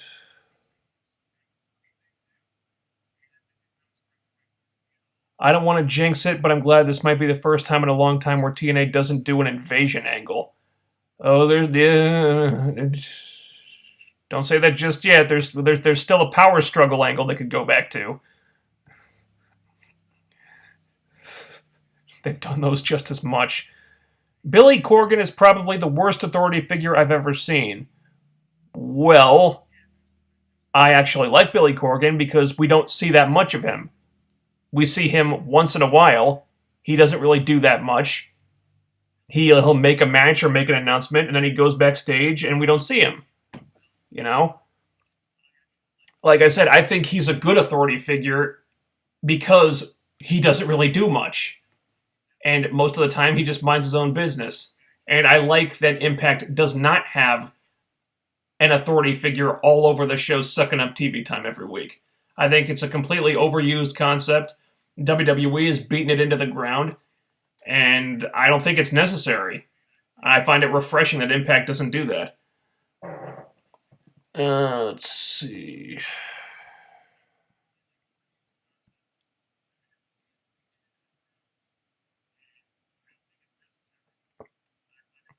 That said, it doesn't help Robbie E. look any less of a dickweed idiot. I look like any less of a dickweed. Yeah. He's a jackass. The Bromance suck. They have no fan support, yet they are still on TV. There are way better wrestlers out there. They can't find anybody else in the indie scene to sign.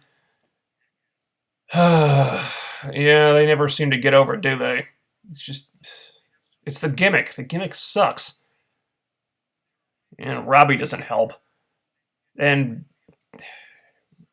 way better wrestlers out there in the indie scene. Dude, there are way better people on their own roster that they could make tag teams out of. Rockstar, Spud, and Mark Andrews, anyone? Can't believe that hasn't happened yet.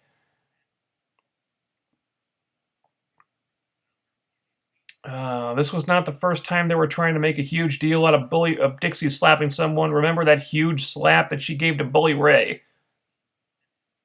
Huh. Oh. So they're just reusing an old storyline? Damn. I got a weird feeling that Dixie might wrestle her first match against Maria. No, I don't think that'll happen, dude. I don't think that'll happen. Yeah, Dixie said that Maria had been in zero single matches? I don't know. I think Dixie just said 0 matches. I don't know. I'd have to rewatch it. I'm pretty sure that was it. Besides 0 matches, 0 single matches, why would single matches be a thing? You know, we see her in a tag match. We've seen her in a ladder match. And so not only has Maria wrestled multiple matches in Impact, she's undefeated. Yeah, she won both of those matches.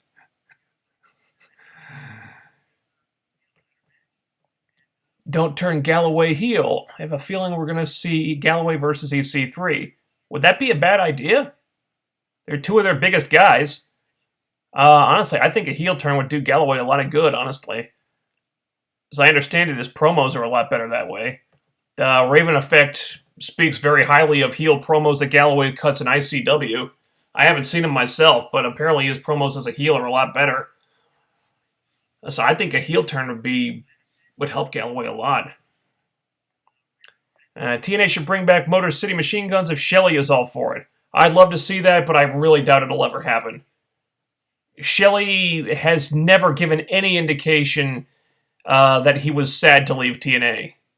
I think he seems to be much happier working for Japan and ROH. Apparently he didn't enjoy his time in TNA, so I don't think it'll ever happen, honestly. Although I would love to see it. I think the idea behind the slap is a big deal is that A, Dixie is a babyface now, and B, Maria had repeatedly put her hands on her as well as outright threatened that she could take her job. Okay, I still don't know why they were calling it like the slap that changed everything. How does it change anything? Like, I didn't get why they made such a big thing out of that. It's not like an authority figure slapping someone is like unprecedented. We've seen that I don't know how many times. and worse. How I just didn't understand why it was a big deal. It didn't make sense to me. Dixie is a face? Okay, how does that change anything, though?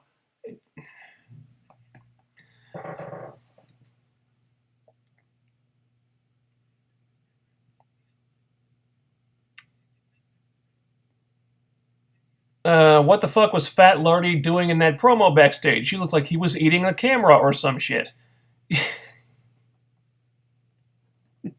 I said almost the exact same thing on the HeelCast. I was like, wait, is he trying to eat something off camera? What is he do? I don't know. I don't know.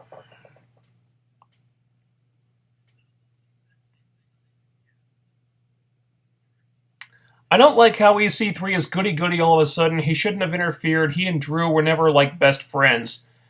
I don't think it was him interfering to help Drew. I think it was him interfering to try to screw over Lashley.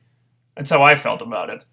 I don't see EC3 as being a goody-goody. I think he's basically the same character. They're just giving him different opponents. I mean, he hasn't really changed that much. He's still kind of a smartass. He's just being the smartass to people we don't like. So it comes off as a babyface, and he's kind of ditched like the pampered rich guy thing now. Hey, he's still basically the same guy. I disagree. I don't think he's changed to a goody-goody type. If anybody's the goody-goody type, it would be Galloway. Gold Rush themed Impact came out at the wrong time. It should have been saved for next week, not the first show post Slammiversary. I would agree with that. Specifically with Galloway, I think having him take a week off to sell the beating from the pay-per-view match would have been a good idea. I didn't like him coming out the very next night, the following Tuesday and wanting his rematch immediately. Plus, I don't like having pay-per-view rematches immediately after the pay-per-view. It's like, well, why the hell should we even buy the pay-per-view then, you know? And they've done that a lot, too. That bothers me. Do you miss the iconic Matt Hardy as much as I do? Only when compared to the broken Matt Hardy. Both are way too overexposed.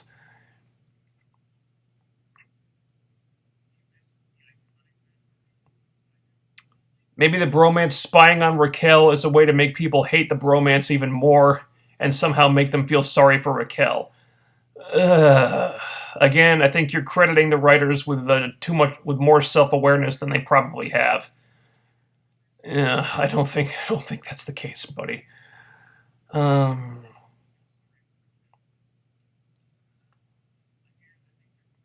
Holy shit. Where the hell was I?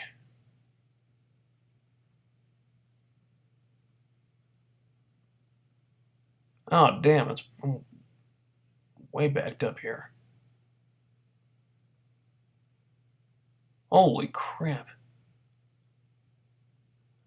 Built up so many questions, oh my god. Okay, trying to get through this faster.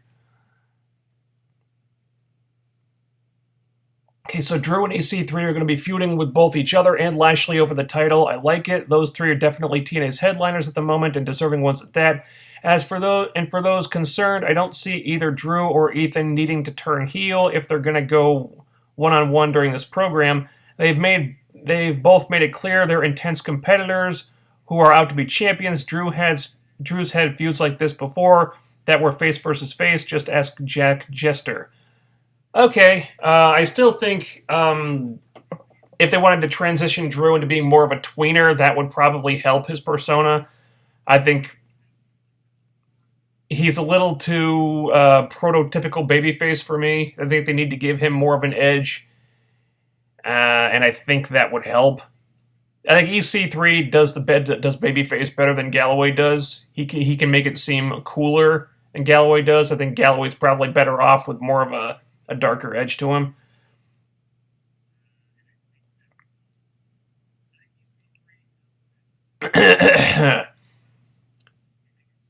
I think the tag division is the strongest it's been in a while. Robbie and Jesse have an asshole kind of character, which I think TNA are just continuing to develop. Strongest it's been in a while? I respectfully disagree. We just lost Beer Money and the Wolves, and it would certainly be stronger with those two teams in it. Robbie and Jesse do have asshole characters. I don't think TNA understand that though. I think TNA seem to think that the Bromance are funny. I don't find them funny. They're just irritating douchebags, persona wise. It's just, and judging by their lack of crowd support, judging by the way the crowd does not react when they make their entrance, I don't think I'm alone in that. Remember when Bill and Doug were working for TNA? Then they started bashing them when they were let go. Well, do you kind of understand why? They couldn't criticize the company when they were working for them, when they were doing that YouTube show, where they kind of had to be in kayfabe, and you couldn't really say what they want. They were basically just parroting stuff that TNA wanted them to say, and promoting stuff that TNA wanted them to promote, and they couldn't really be honest and give their actual opinions about stuff. So I understand if that didn't really work for them. Let's see.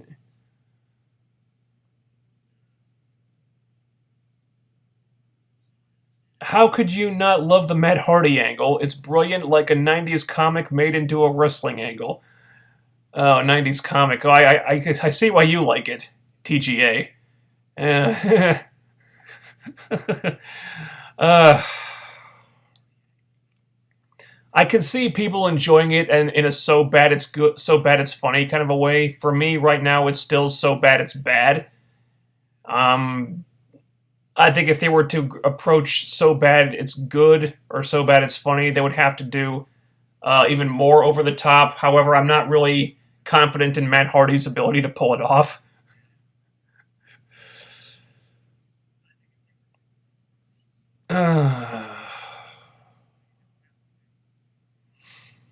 Let's see.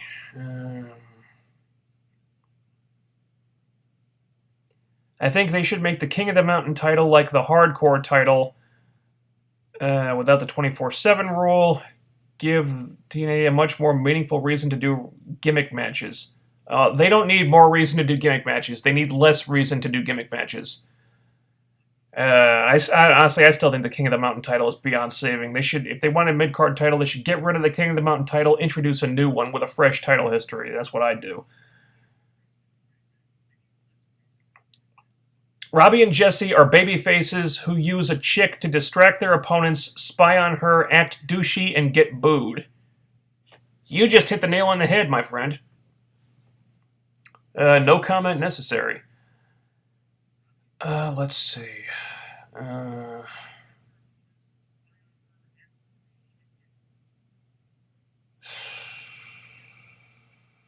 Wish WWE would let Enzo do the talking and just let Cass look tough. I don't know. I think Cass does fine for what they give him to do. Problem is, most of his verbiage is just speaking the same catchphrase over and over. I think that's part of the reason why I don't really like these guys. I think wrestling-wise, they're all right. But persona-wise, I find them kind of irritating. I think I know why. It's because they remind me of the New Age Outlaws, who I didn't like either. I think they're Enzo and Cass. They're over-reliant on catchphrases and stuff to get over. It's like, because it just seems like they try to fit this stuff into every single appearance these guys make. And it's like it's and I'm already getting tired of these things, that these promos and that the catchphrases that they do. It's every single time with this. It's like, okay, the catchphrases are over. We don't need to see them every. You don't need to get them over. They're over. You can ease off on it now. And I really, I know I'm in the minority, but I just find Enzo and Cass, persona-wise, I find Enzo and Cass kind of irritating. I guess that's, again, to each their own. Like I said, I know most people will disagree with me on that, and that's fine. That's just the way I feel. I don't like the gimmick. I just don't. I think Enzo looks like a fucking lunatic in a bad way. He just looks like a crazy person who did a bunch of coke lines and got dressed in the dark every time he comes out. I think he looks ridiculous. Cass I like, but I don't like how they're so over reliant on catchphrases and stuff. And their promos are kind of cheesy, actually. Again, just my opinion. Don't hate me, Al Snow. Let's see. If creative really wanted to have a girl with the bromance, why they didn't just use Rebel? She's hot as hell, mic skills, and knows how to work the camera better than any knockout. You're not necessarily wrong. Rebel does have great performance instincts. I've always said that. The camera loves her, and she knows how to act in front of the camera better than a lot of the others.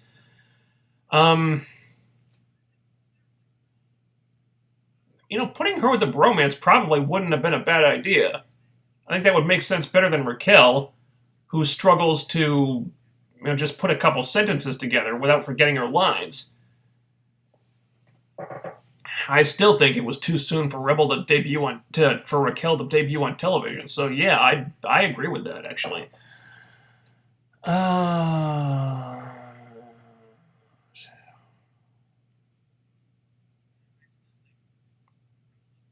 Clearly, they don't know what they're doing with the bromance. Are they heels who aren't over? Are they faces who aren't over? Which is it? They're faces who act like heels who aren't over. That's what the bromance are. And let's see. I think Corgan has done well. Me too. I think he's done fine. I mean, he's not trying to be a Vince McMahon type of figure on the mic. I don't think I don't think that's the purpose of him. I think they put him on the show sometimes just because he's Billy Corgan, and he'll get some attention for being, oh hey, it's a famous rock star being on the show. Okay. Maybe he's not really in his element in this type of stuff. He doesn't really have to be. It's not like they're doing huge things with him. It's not like they're building huge talking segments around him. They're not. They're just putting him on the show for a minute or two here and there, and that's fine. He doesn't have to be, a virtuoso on the microphone or anything.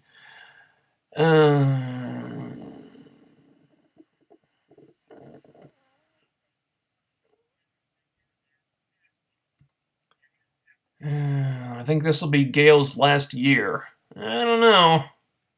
She said that she might have a couple years left. Let's see. Not a fan of Raquel, but if the boring mans are faces, why would they do that to her? It makes no damn sense at all. It's just really bad writing. I agree. They're supposed to be good guys. We're supposed to be rooting for them, but here they are spying on a woman who is in a dressing room in private, changing her clothes and stripping down to her underwear, and they're spying on her with a video camera. This is not something that baby faces do. This is something that assholes do. I don't understand why they're supposed to be baby faces for doing this. I mean, the segment was played for laughs, but it's not funny. It's actually a really shitty thing to do to somebody.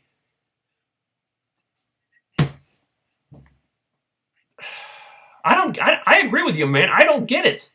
That made no sense to me. It was just... Ugh. That entire segment did not strike the right chord with me at all. I found it pretty offensive, to be honest.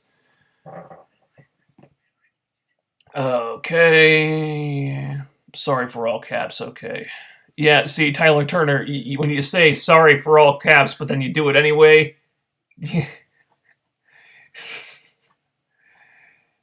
Yeah, alright, so just watch it with the caps next time, okay? Like I said, I'm a little dyslexic and it makes your posts hard to read sometimes. Just be mindful of that, alright? Just for future reference. Tag division needs Reno Scum and Killer Elite Squad. You know, Killer Elite Squad have indicated on Twitter that they'd like to do business with TNA. No, Raven Effect wants them in the company in the worst way imaginable. But yeah, they would certainly help the tag team division right now.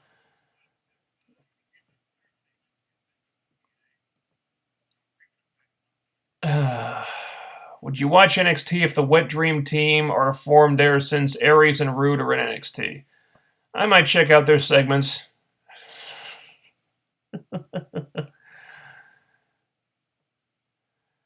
Lordy. Does Fourth Dimension Fool Killer live with you? He comes and goes as he pleases.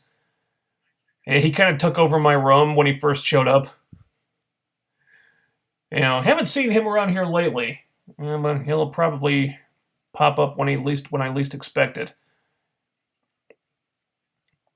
What do you think? What effect Billy will have to improve the TNA problem? Well, now that they have an investor, that means more money will be available. So hopefully, it means more money for advertising. It means that Billy will have a seat at the table when it comes to business decisions. Again, not a bad thing, most likely. And it probably have more say in creative as well. Again, probably not a bad thing. You know, we've seen that he has good ideas. We've seen in interviews that he has his head screwed on straight. I like a lot of the things he's been saying.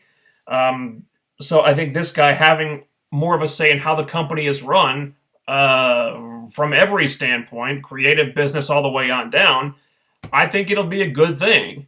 You may not see huge changes, but you might see small changes. And again, more money available. Hopefully they'll pump that into the advertising budget.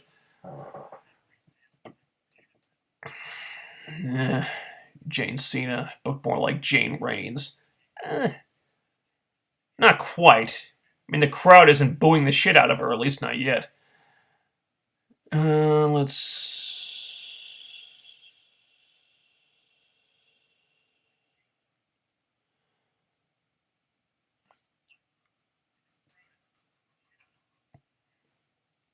EC3 has really stepped up, putting on really good matches and really using a lot more moves than he usually has done in previous years.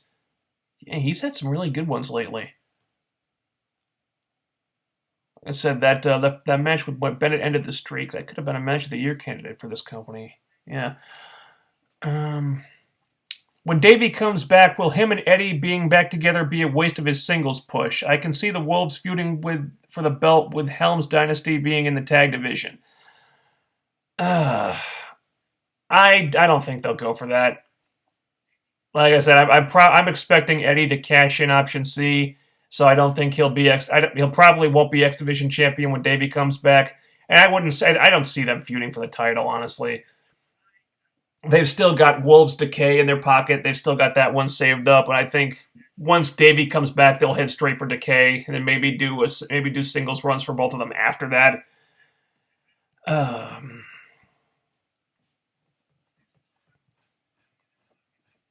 Do you think Rebel will be future endeavored since she's on maternity leave? Is she? I didn't know that. Just look it up on the web on the roster's Wikipedia. Oh well, Wikipedia is hardly the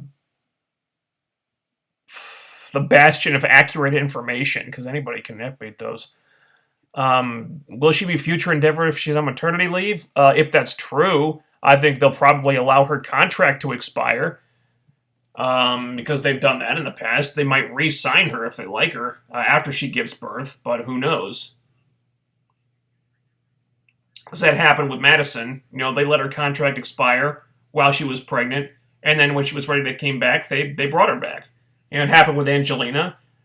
So far, she has not returned, but she has become a free agent. Her contract expired while she was pregnant. Which I understand. You know, there's no point in keeping them on the roster if they can't perform. You know, but Angelina might be back at some point. I expect if she wants to come back, they'll sign her up again. Could be the same thing with Rebel, but she doesn't have as much of an upside as some of the others, so that would be a harder question to answer. A better inexperienced wrestler, quote unquote, Allie or Joseph Park. Oh boy, I gotta go with Joseph Park on this just because we saw a lot more of him. I love what Allie's been doing. I think she's taken what they gave her and she's made it work, even if she's not being utilized to her full potential. But she's turned it into something entertaining, just like Joseph Park did. I only go with him because we saw him do it for a lot longer, and Allie's only been there a matter of weeks.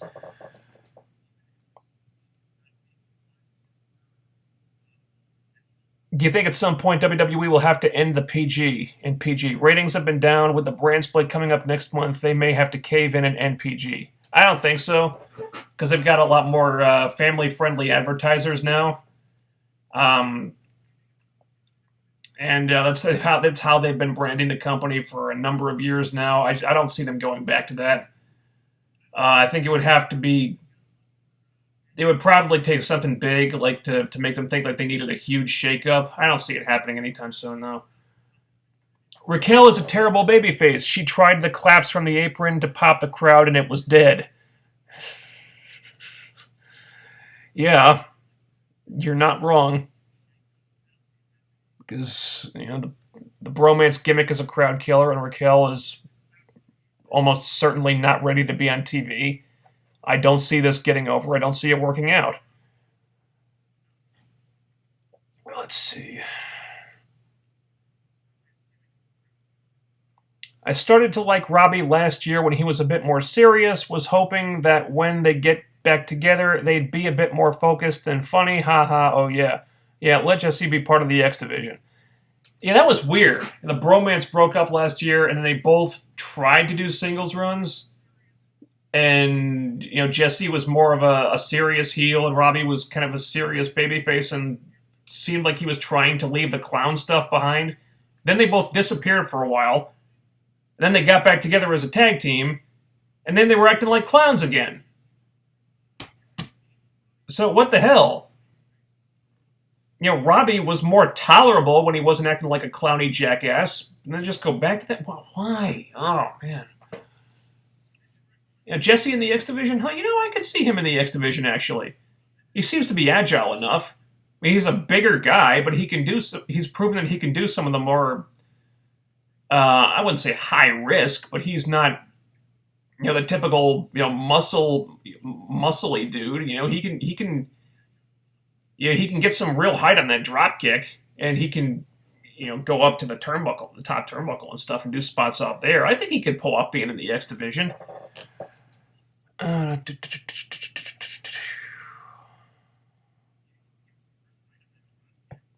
okay.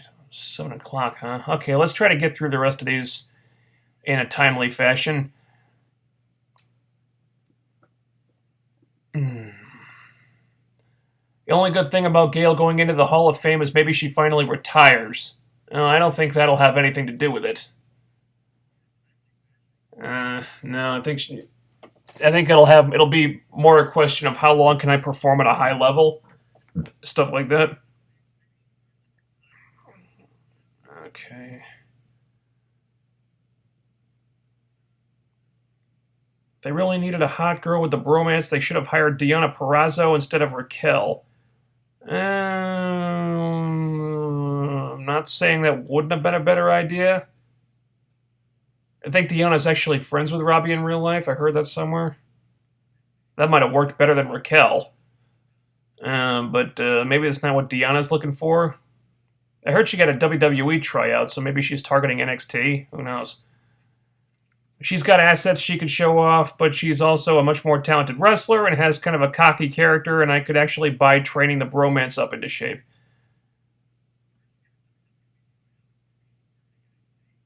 She is a more experienced wrestler than Raquel. Of course, everyone's a more experienced wrestler than Raquel.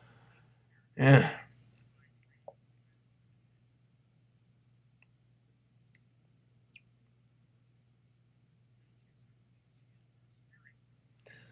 There are only 2 faces currently in the Knockout division. Who the hell does Sienna feud with beyond Jade and Gale? Madison? Yeah, there's a problem there. They're definitely lacking baby faces. But like I said, I think Chelsea Green is going to be showing up in the not too distant future, so that'll probably be another one. There are a disproportionate number of faces and heels, though. Yeah, that's a problem. We'll change with Billy Corgan as a minority owner. Already went over that. Yeah, see, Tyler Turner, you said sorry about all the caps, and then you just kept on doing it. That doesn't really count, okay? You can't say, oh, sorry, I put all the caps in the letters. Sorry, I put all the caps in front of the letters, in front of every word. Okay, sorry about that. Sorry, I did that. And then you just kept on doing it in future comments, okay? I repeat, it's hard for me to read the comments when you do that. Okay? I don't want to have to keep pointing that out, but it makes it hard for me to read. Okay? I'm just saying.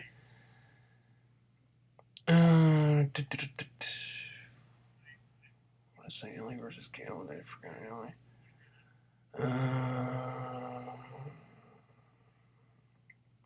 Do you think Kimberly should get signed to TNA to even out the babyface side? Also, Madison is hurt and will be out until the next tapings. Well, it's not like they were doing anything with Madison anyway. Yeah, she has some kind of arm injury. Of course, they tape weeks in advance, so she's got time to heal. I mean, they could have her do something, I guess. Should they sign Kimberly? I wouldn't say no to that. I like Kimberly a lot.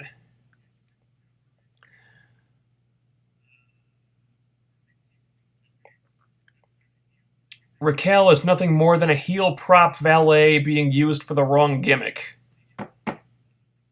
Yeah. The whole face dynamic thing with the bromance is screwed up as it is.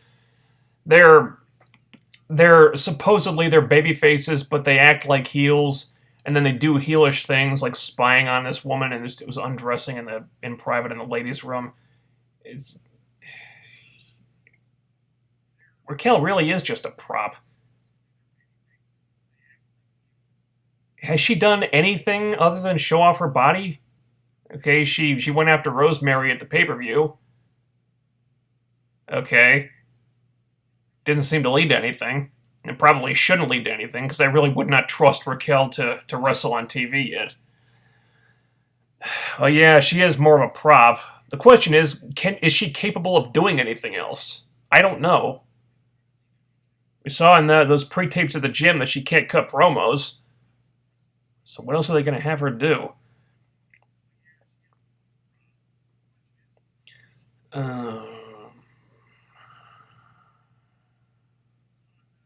Let's see.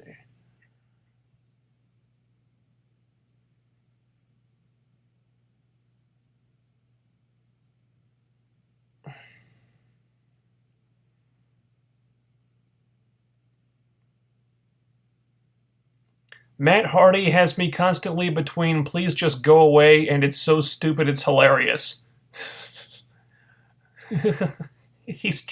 Seems like he's trying to walk that line right now, isn't he? For me, he pretty much falls onto please just go away. It could move over to so stupid it's hilarious, but I think they'd have to make a few changes there. I think playing it more for laughs would probably help. Thoughts on Todd Kennelly when he was on commentary? I thought Kennelly did a great job. There was a reason why I was hashtagging Bring Back Todd after they fired him. I thought that was stupid. I think they got rid of him because he was a Bischoff hire, and they were trying to separate themselves from anything related to the Bischoff regime, or something like that. I don't know where that happened in the timeline, but I thought Kennelly did a great job as an announcer. I was sorry to see him go.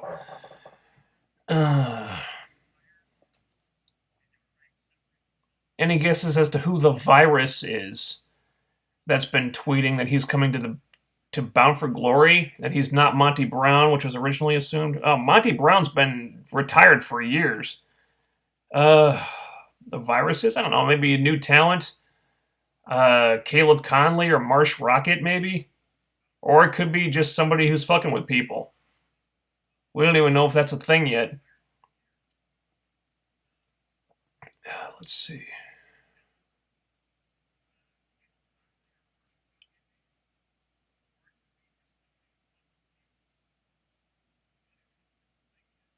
I wouldn't mind seeing the Decay against the Helms Dynasty soon. I think those two could have a good match. Oh, they could have a great match. I don't think it matters that they're all heels. I don't really see the Decay as heels. I think I see them more as like tweeners who just oppose everyone for various reasons. I think their characters work best in that regard. So I don't really see them as heels. So if you wanted to feud them with heels, I think that could work easily.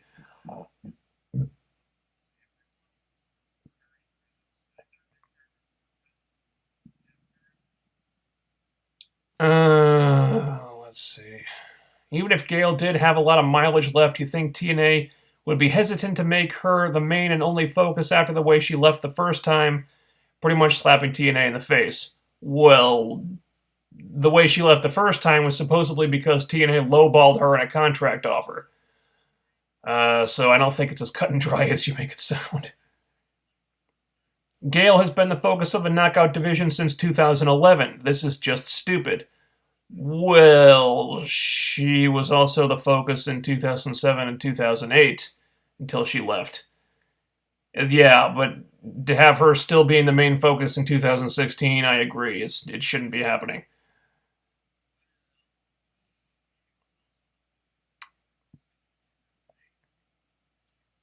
Bromance is annoying, goofy, and stupid, but you like the Decay, a group of zombie weirdos. Dude, it's not even remotely the same thing.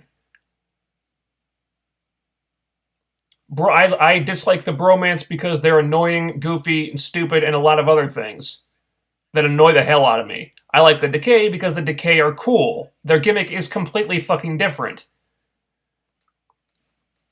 They have an interesting gimmick. They have interesting characters. They're presented in an interesting way.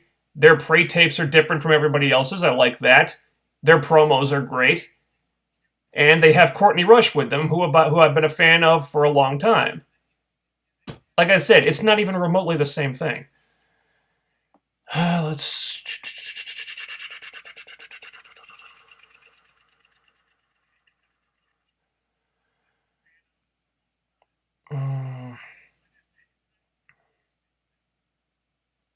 Have you seen the South Park The Fractured But Whole game trailer? No, I have not.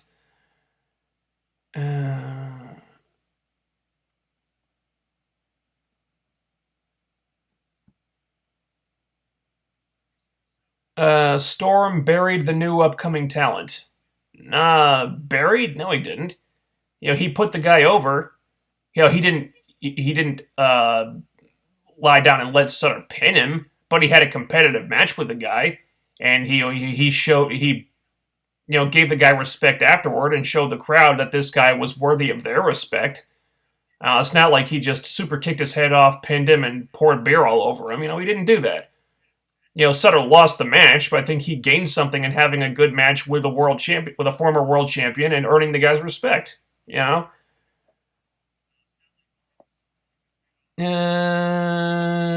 you see Cody Rhodes joining the TNA roster?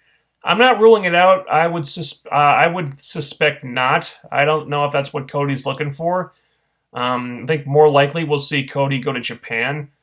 I think there's a better chance of Damian Sandow joining TNA. Let's see. Thoughts on the Jerry Lawler situation? Oh, well, I don't know a whole lot about the Jerry Lawler situation. Arrested for getting into some kind of domestic disturbance with his fiancée. I would not be surprised if it cost him his job at WWE. And it's probably his own damn fault for getting into trouble in the first place. With Lawler out, who's going to replace him in the booth? Dude, I don't care. I don't know, somebody from NXT? They got a bunch. Supposedly they've got a bunch of announcers in NXT. I don't know. I don't watch the damn show. Of course, I don't watch SmackDown either, so I don't really care. Who's the best live-action Batman actor? The one that fits the character the most? Christian Bale, for me. Totally. Michael Keaton was great, too, though.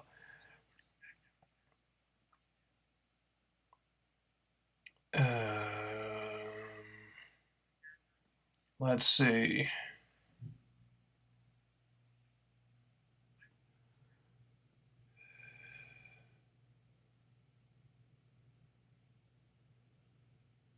Spud and Mandrews has been a thing, but only as an occasional job team. Has it? I don't recall them ever teaming together. If it was as a job team, that's stupid. They're really good together. They could be really good together. I think I remember them being on a team. Maybe it was in a multi-man tag match once or twice. I don't know. I think they could be really good together, and I think it would make sense, the two winners of the British Boot Camp show. And it would be an easy tag team to put together. It would make sense, and I think they could be really entertaining. Let's see. Unless Allie or Rosemary turn face, I don't see anybody but Gail winning the Knockouts title at Bound for Glory, which would be the worst, other than Maria winning the Knockouts title, they could do. Well,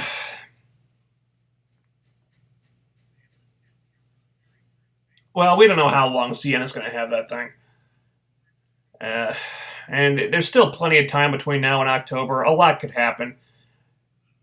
I do agree. It's probably going to be Gail winning the Knockouts title at Bound for Glory. I don't want to see it any more than you do, but it's probably going to happen because with the Hall of Fame induction, they just seem like dead set on glorifying Gail as much as they possibly can. I agree. It's all really overdone, and it shouldn't be happening.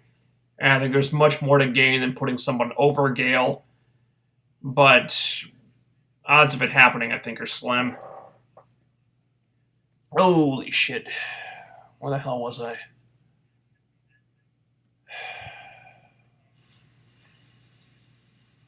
Oh, damn it. Lost my place again. You know what would really help is if it didn't load the new comments until I hit a button or something. That would help a lot.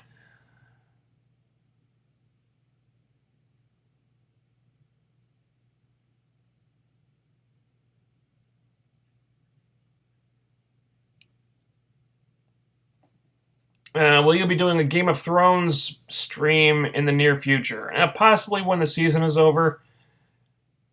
I don't know. I haven't really been feeling this season so much. There've been amazing moments here and there, but I think not having the books to go off of is kind of hurting them now. Let's see. Adam Rose selling the shirt of his mugshot. First time I heard about that. Guess the guy's got to make a living somehow.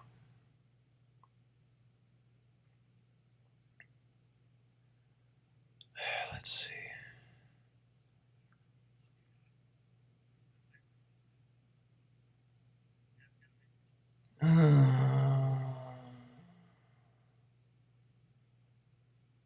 Would be awesome if TNA signs Rhodes and Sandow and had them reunite as the Rhodes Scholars to take on the Decay. Ah, dude, I love the Rhodes Scholars.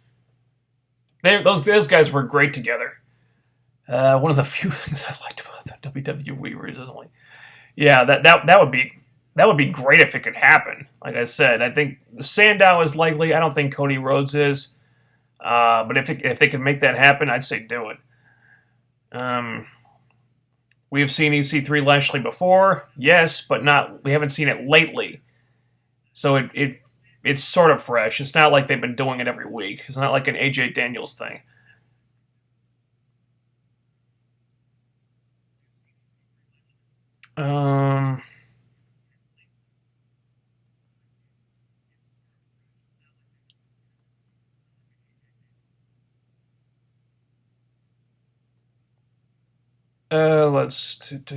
Mad props on making long live streams consistently entertaining.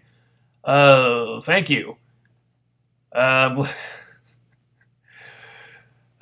you. I kind of think I kind of lose myself during the Q&A period sometimes, but yeah. I'm glad you enjoy it. Thanks for saying that. Who is this mystery person on Twitter who's saying, warn your friends, he keeps saying. Wow, could be anybody. Could be anybody, dude. I don't know. Warn your friends is the new TNA video game? Oh, okay, first time hearing about that. Let's see. Like I said, I'm trying to pick and choose these comments now so I can get through these things faster, and trying to weed out the redundant comments or the ones that are offensive or spam or whatever. I thought it would help me get through these things faster. No such luck so far. Did you see the pics of Chelsea Green had a dark match against Moose, aka Mickey Knuckles? Yeah, I saw. You know, she dyed her hair blonde. Like I said, I think Chelsea Green will be showing up. I think she's probably been signed. She probably was already signed, but then she got injured. But yeah, I saw the pics. So they're still using Chelsea. Probably still have some kind of plan for her. I expect we'll see her on the TV show eventually.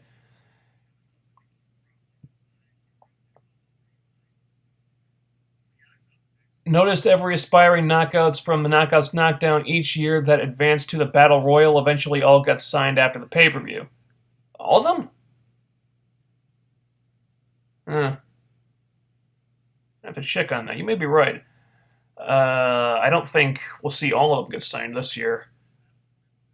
Chelsea is almost a lock, I think, at this point. Deonna Purrazzo, maybe. Barbie Hayden, I don't know. Wasn't in love with her. How awkward is it for Raquel that those douchebags she's trying to help are spying on her, yet she's supposed to just ignore that and still be friends with these ass clowns? It's incredibly awkward. And it'll be even more awkward if she doesn't bring it up. Because that would imply that either she doesn't know that they've been spying on her with the security camera, that nobody told her about it, or that she's okay with them spying on her and leering at her like this. I don't know which is stupider.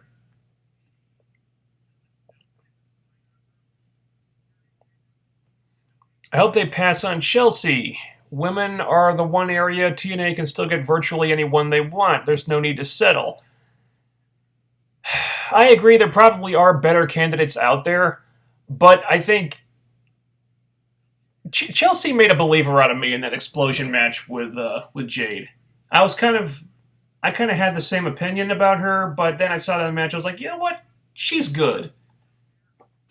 Yeah. Plus, she's really young. I think she's like 24 or something, and she seems to have the right attitude. She's already got a tour of Japan under her belt, and the crowd. She got the crowd behind her. She got the crowd into her in that explosion match with Jade. I think she showed a lot of stuff there. I think she's got potential.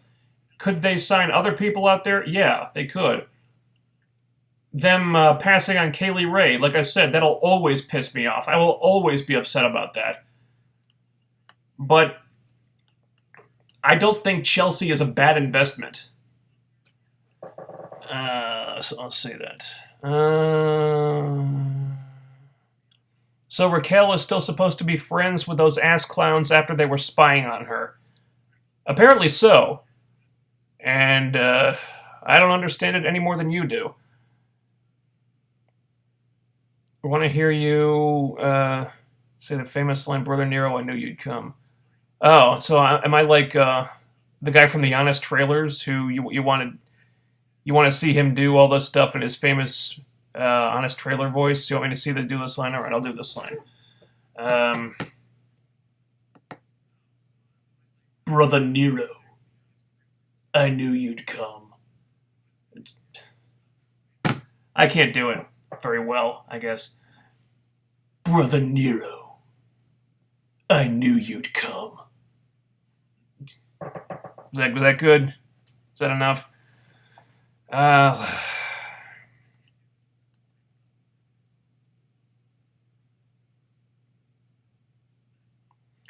If the Bromance are faces and can do that to Raquel, then what does a heel have to do to be considered a heel? That's a good question.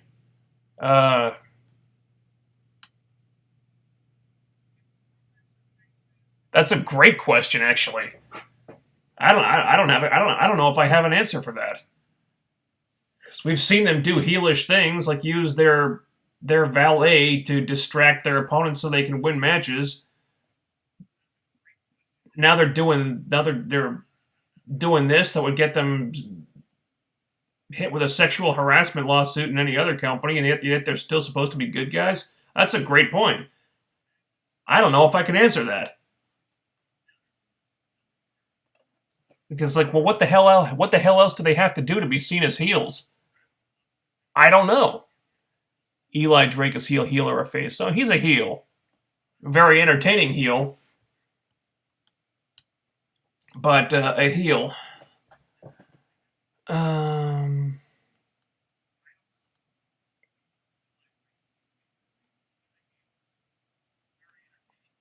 I wish they just made Allie a face wrestler instead of this non-wrestling type sidekick who doesn't allow her to showcase her wrestling ability. So do I. I will say this for it, though. Maybe there is something to be said for them trying to get her character over before they push her seriously as a wrestler. That's done wonders for Rosemary. She's become a scintillating character. You know, we've seen her wrestle once or twice, but getting her character over prior to that, I think, helped a lot and did a lot to make me care about her when she does wrestle. I think that seems like the same tactic they're going for with Allie. I would like to see her be showcased more as a wrestler, but if they want to get her over before they push her seriously, I understand that. You know, we could debate the effectiveness of the inexperienced wrestler who's a sidekick to Maria all day, but that's what they gave her, and I think she's taken what they've given her and she's made it work, even if it doesn't allow her to utilize her wrestling to her fullest potential. Let's see.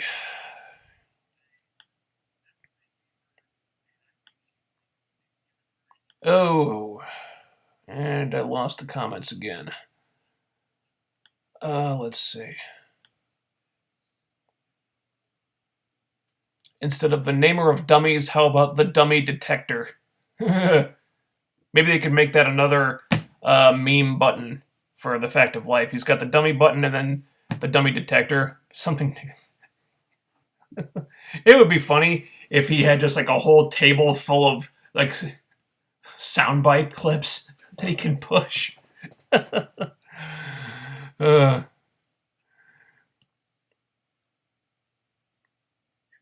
Did you hear the report? Read the report that WWE is considering bringing back Clash of Champions. I heard about that. Yeah, wouldn't surprise me. Supposedly they're going to try doing 2 pay-per-views a month. So I would not be surprised at all if they tried to bring back a lot of former concepts. Maybe they'll bring back King of the Ring too. That'd be cool. If they could do it right. How come Lufisto hasn't been signed by TNA? She's a perfect fit. I don't know. Might be an age factor. You know, she's up there.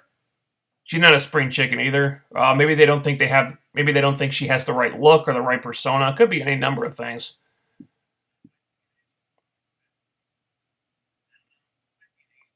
Seems like they're letting Sienna be the badass in the ring, but not much mic time, and they let Allie talk, but not really wrestle.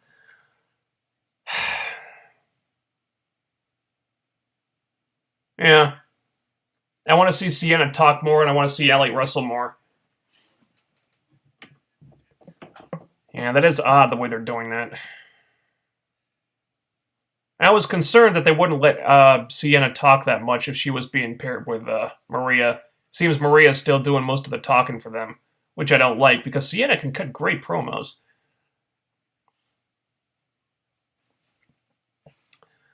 Do you think Gail will get the Cena booing treatment with fans if they keep shoving her down people's throats?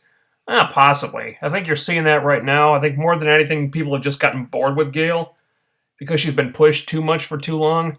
I don't know if they're going to be... I don't know if they'll start turning on Gail to the point where they boo her. I think you will continue to see her crowd reactions taper off because that's the wheels have been turning on that for a while now. I don't know if it'll go so far as to see them boo her though.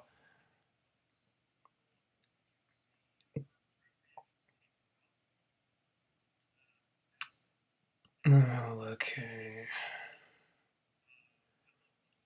Why not pair Sutter with that Marsh Rocket dude? Yeah, create a new tag team that way? Eh, maybe they will. Who knows? I mean, Marsh Rocket hasn't debuted yet, or maybe that's just not the plan they have. Who knows? But it could very well happen. We don't know yet. We'll see when Rocket debuts. Alex Riley recently followed TNA Dixie and John Gaburek on Twitter. Means they're currently in talks right now. Yeah. Yeah, I wouldn't say no to Alex Riley. I thought he was a reasonably talented guy who was getting over in his feud with The Miz until backstage stuff kind of stalled his career and it never recovered. Yeah, if they were gonna give him a decent shot, why not? I wouldn't say no to Alex Riley. Think he'd be a better signing than friggin' Tyrus was.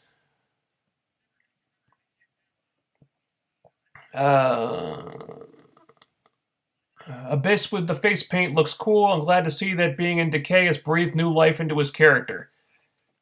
Yeah, this is the most interesting I've found Abyss in a long time. Last couple of years, I was like, Abyss, really? He's here? I don't care. This guy's been re-gimmicked to hell over and over. I just don't care anymore.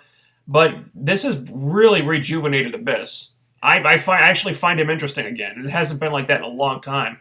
It just shows what packaging somebody the right way can do for somebody. And again, Rosemary has a lot to do with that too. So, yeah, they've done a good job revitalizing Abyss.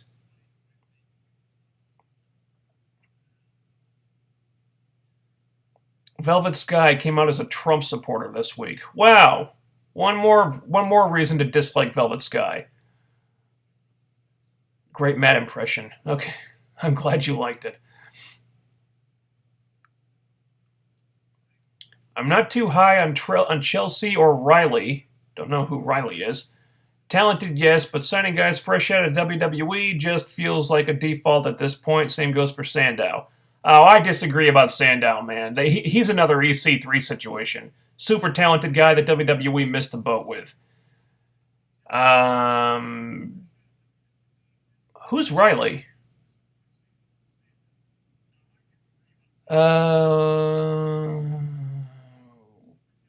Let's see. Polls. Wow.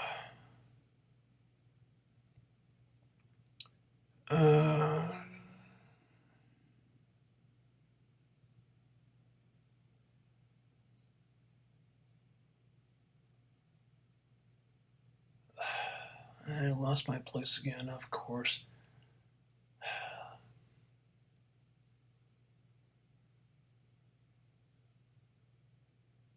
About Chelsea, I'd always people who are great right now and not people who might be in 5 years. That goes for women and men. Yes, Kaylee Ray is still waiting. Kimberly, Candice LeRae, Jennifer Blake, etc. Yeah, I don't disagree. I think there are people who are great right now who could make an impact on like the knockout division right now. I think Chelsea is more like the underdog rookie type, whose potential is probably not fully realized yet. But I don't think she would be a bad signing. Yeah, there are people I would go after first before her. But if she's the one they want, I'd say I think I'm going to say they could do a lot worse, and they have done a lot worse. I'm not gonna shit on Chelsea just because she's getting an opportunity that these other girls I like are not, because I like Chelsea. I think she'll do a good job. Now, would I still take Kaylee Ray or Jennifer Blake or Candice LeRae before her? Yeah, I would. But bottom line is Chelsea is in this spot, and those girls aren't.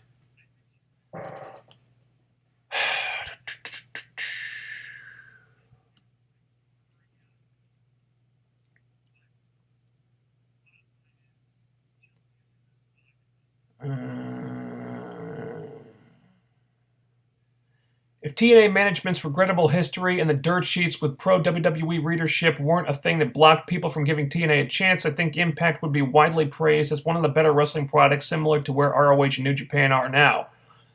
I agree. I don't agree with the continued criticism that TNA gets. I think the show has been very good since the debut on Pop.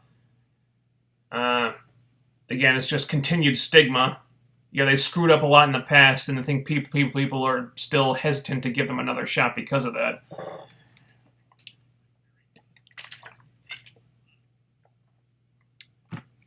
How long do you think it'll be before Velvet starts bashing TNA now that she left? Oh, dude, I'm surprised she hasn't done so already.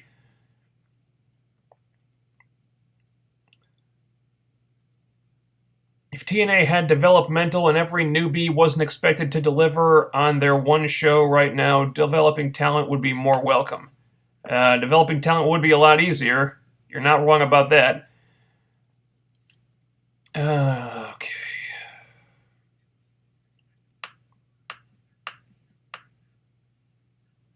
Even if the Decay beat Raquel up, it would still not be as heelish as what the Bromance did.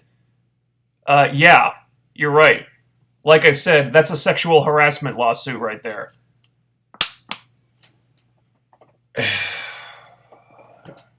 And kayfabe-wise, beating her up in the ring would be a lot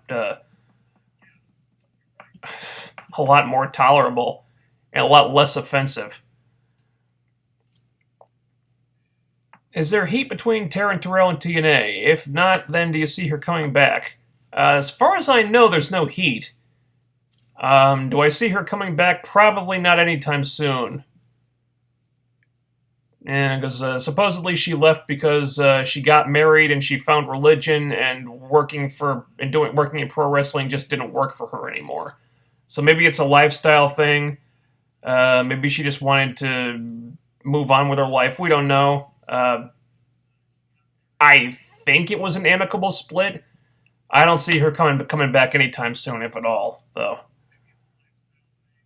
Okay. Holy... Damn it.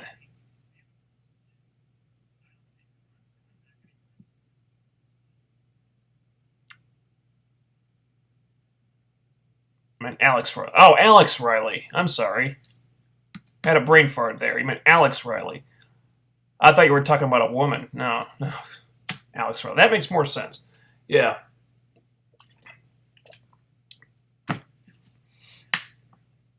Alex Riley, he's kind of another Damian Sandow, though. He seems to be like a reasonably talented guy who just didn't get a fair shake in the other company. I don't think he'd be a bad signing. You know, he could prove me wrong, but I wouldn't say no to them giving him a shot. You can get a character over without making them look like they can't wrestle. I agree. Guess we're talking about Allie again. I agree. It's not what I would have done, but I credit Allie for taking some lemons and making lemonade out of them. Because she has taken this Allie character, this assistant who's not an experienced wrestler character, and she's turned it into something entertaining. Would I prefer them portraying her as someone who is an experienced wrestler? Yes. But I like what she's doing with this character.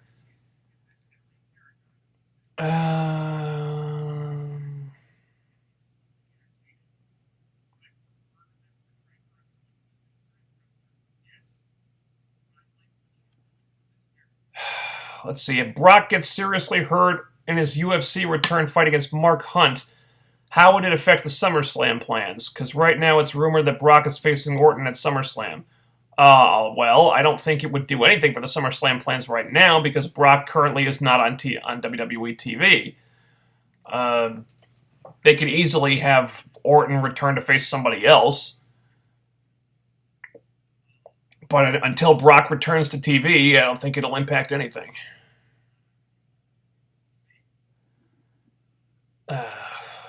So the Bromance went from being unpopular losers to unpopular losers who are now creepers. Yeah, pretty much.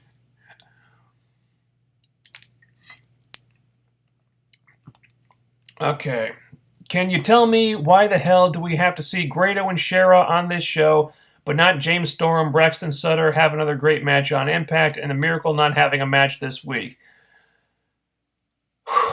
Well, Mike Bennett was in that segment with Dixie and Maria, and maybe they have to move some pieces around the board before they reinsert him. I mean, they can't have the guy wrestling on every show, and I don't think he needs to wrestle on every show.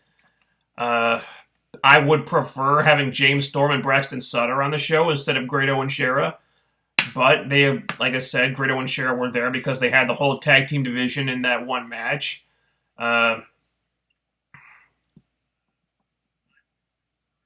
It's possible that Storm and Sutter was just a one-time thing and not intended to be the start of a storyline. And it's possible they still don't have anything for Storm after the Beer Money reunion got cut short. And they're still trying to come up with a new direction for him. And there could be any number of reasons.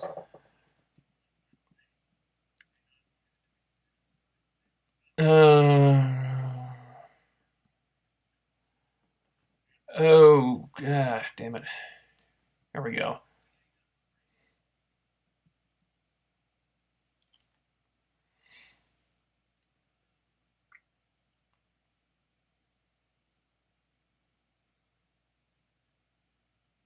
Imagine after this...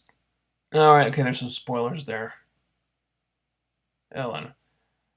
I already talked about Kimbo Slice in previous live streams. Just go back and watch that.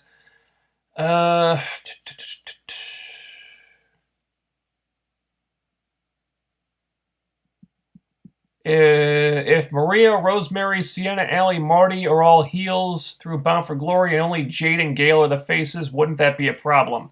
Yeah, but like I said, there's still Madison and presumably Chelsea Green coming in. It's still... You still got a disproportionate number of heels and faces, but it's not as disproportionate as you think. I know a lot of people forget about Madison because she hasn't been doing shit lately, but she's still there. Apparently got some kind of arm injury, but I don't think it's anything serious. Didn't appear to be. Okay. And I'll give it another minute or two, but that's going to be about it. And wow, that went longer than I thought it would.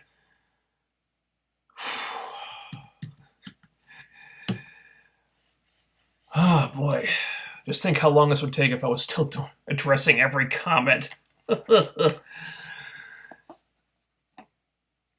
Would you be interested in seeing the Batman v Superman Ultimate Cut? Oh, you mean that rumored 4-hour long R-rated cut that supposedly existed? I'd be interested to see it, I think. I don't know if I could sit through the whole damn thing. I might see it if it improved the movie, because I wasn't so crazy about the theatrical edition. Maybe it would make the story less muddled somehow.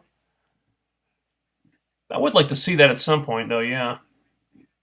I think Melina could help out the Knockout division a lot, but I'm not sure about her backstage rep. Yeah, the backstage rep is kind of is something I'd be concerned about, too. As a talent, I think she could help. I don't know. There could be attitude problems, though. Those seem to come up a lot with Melina.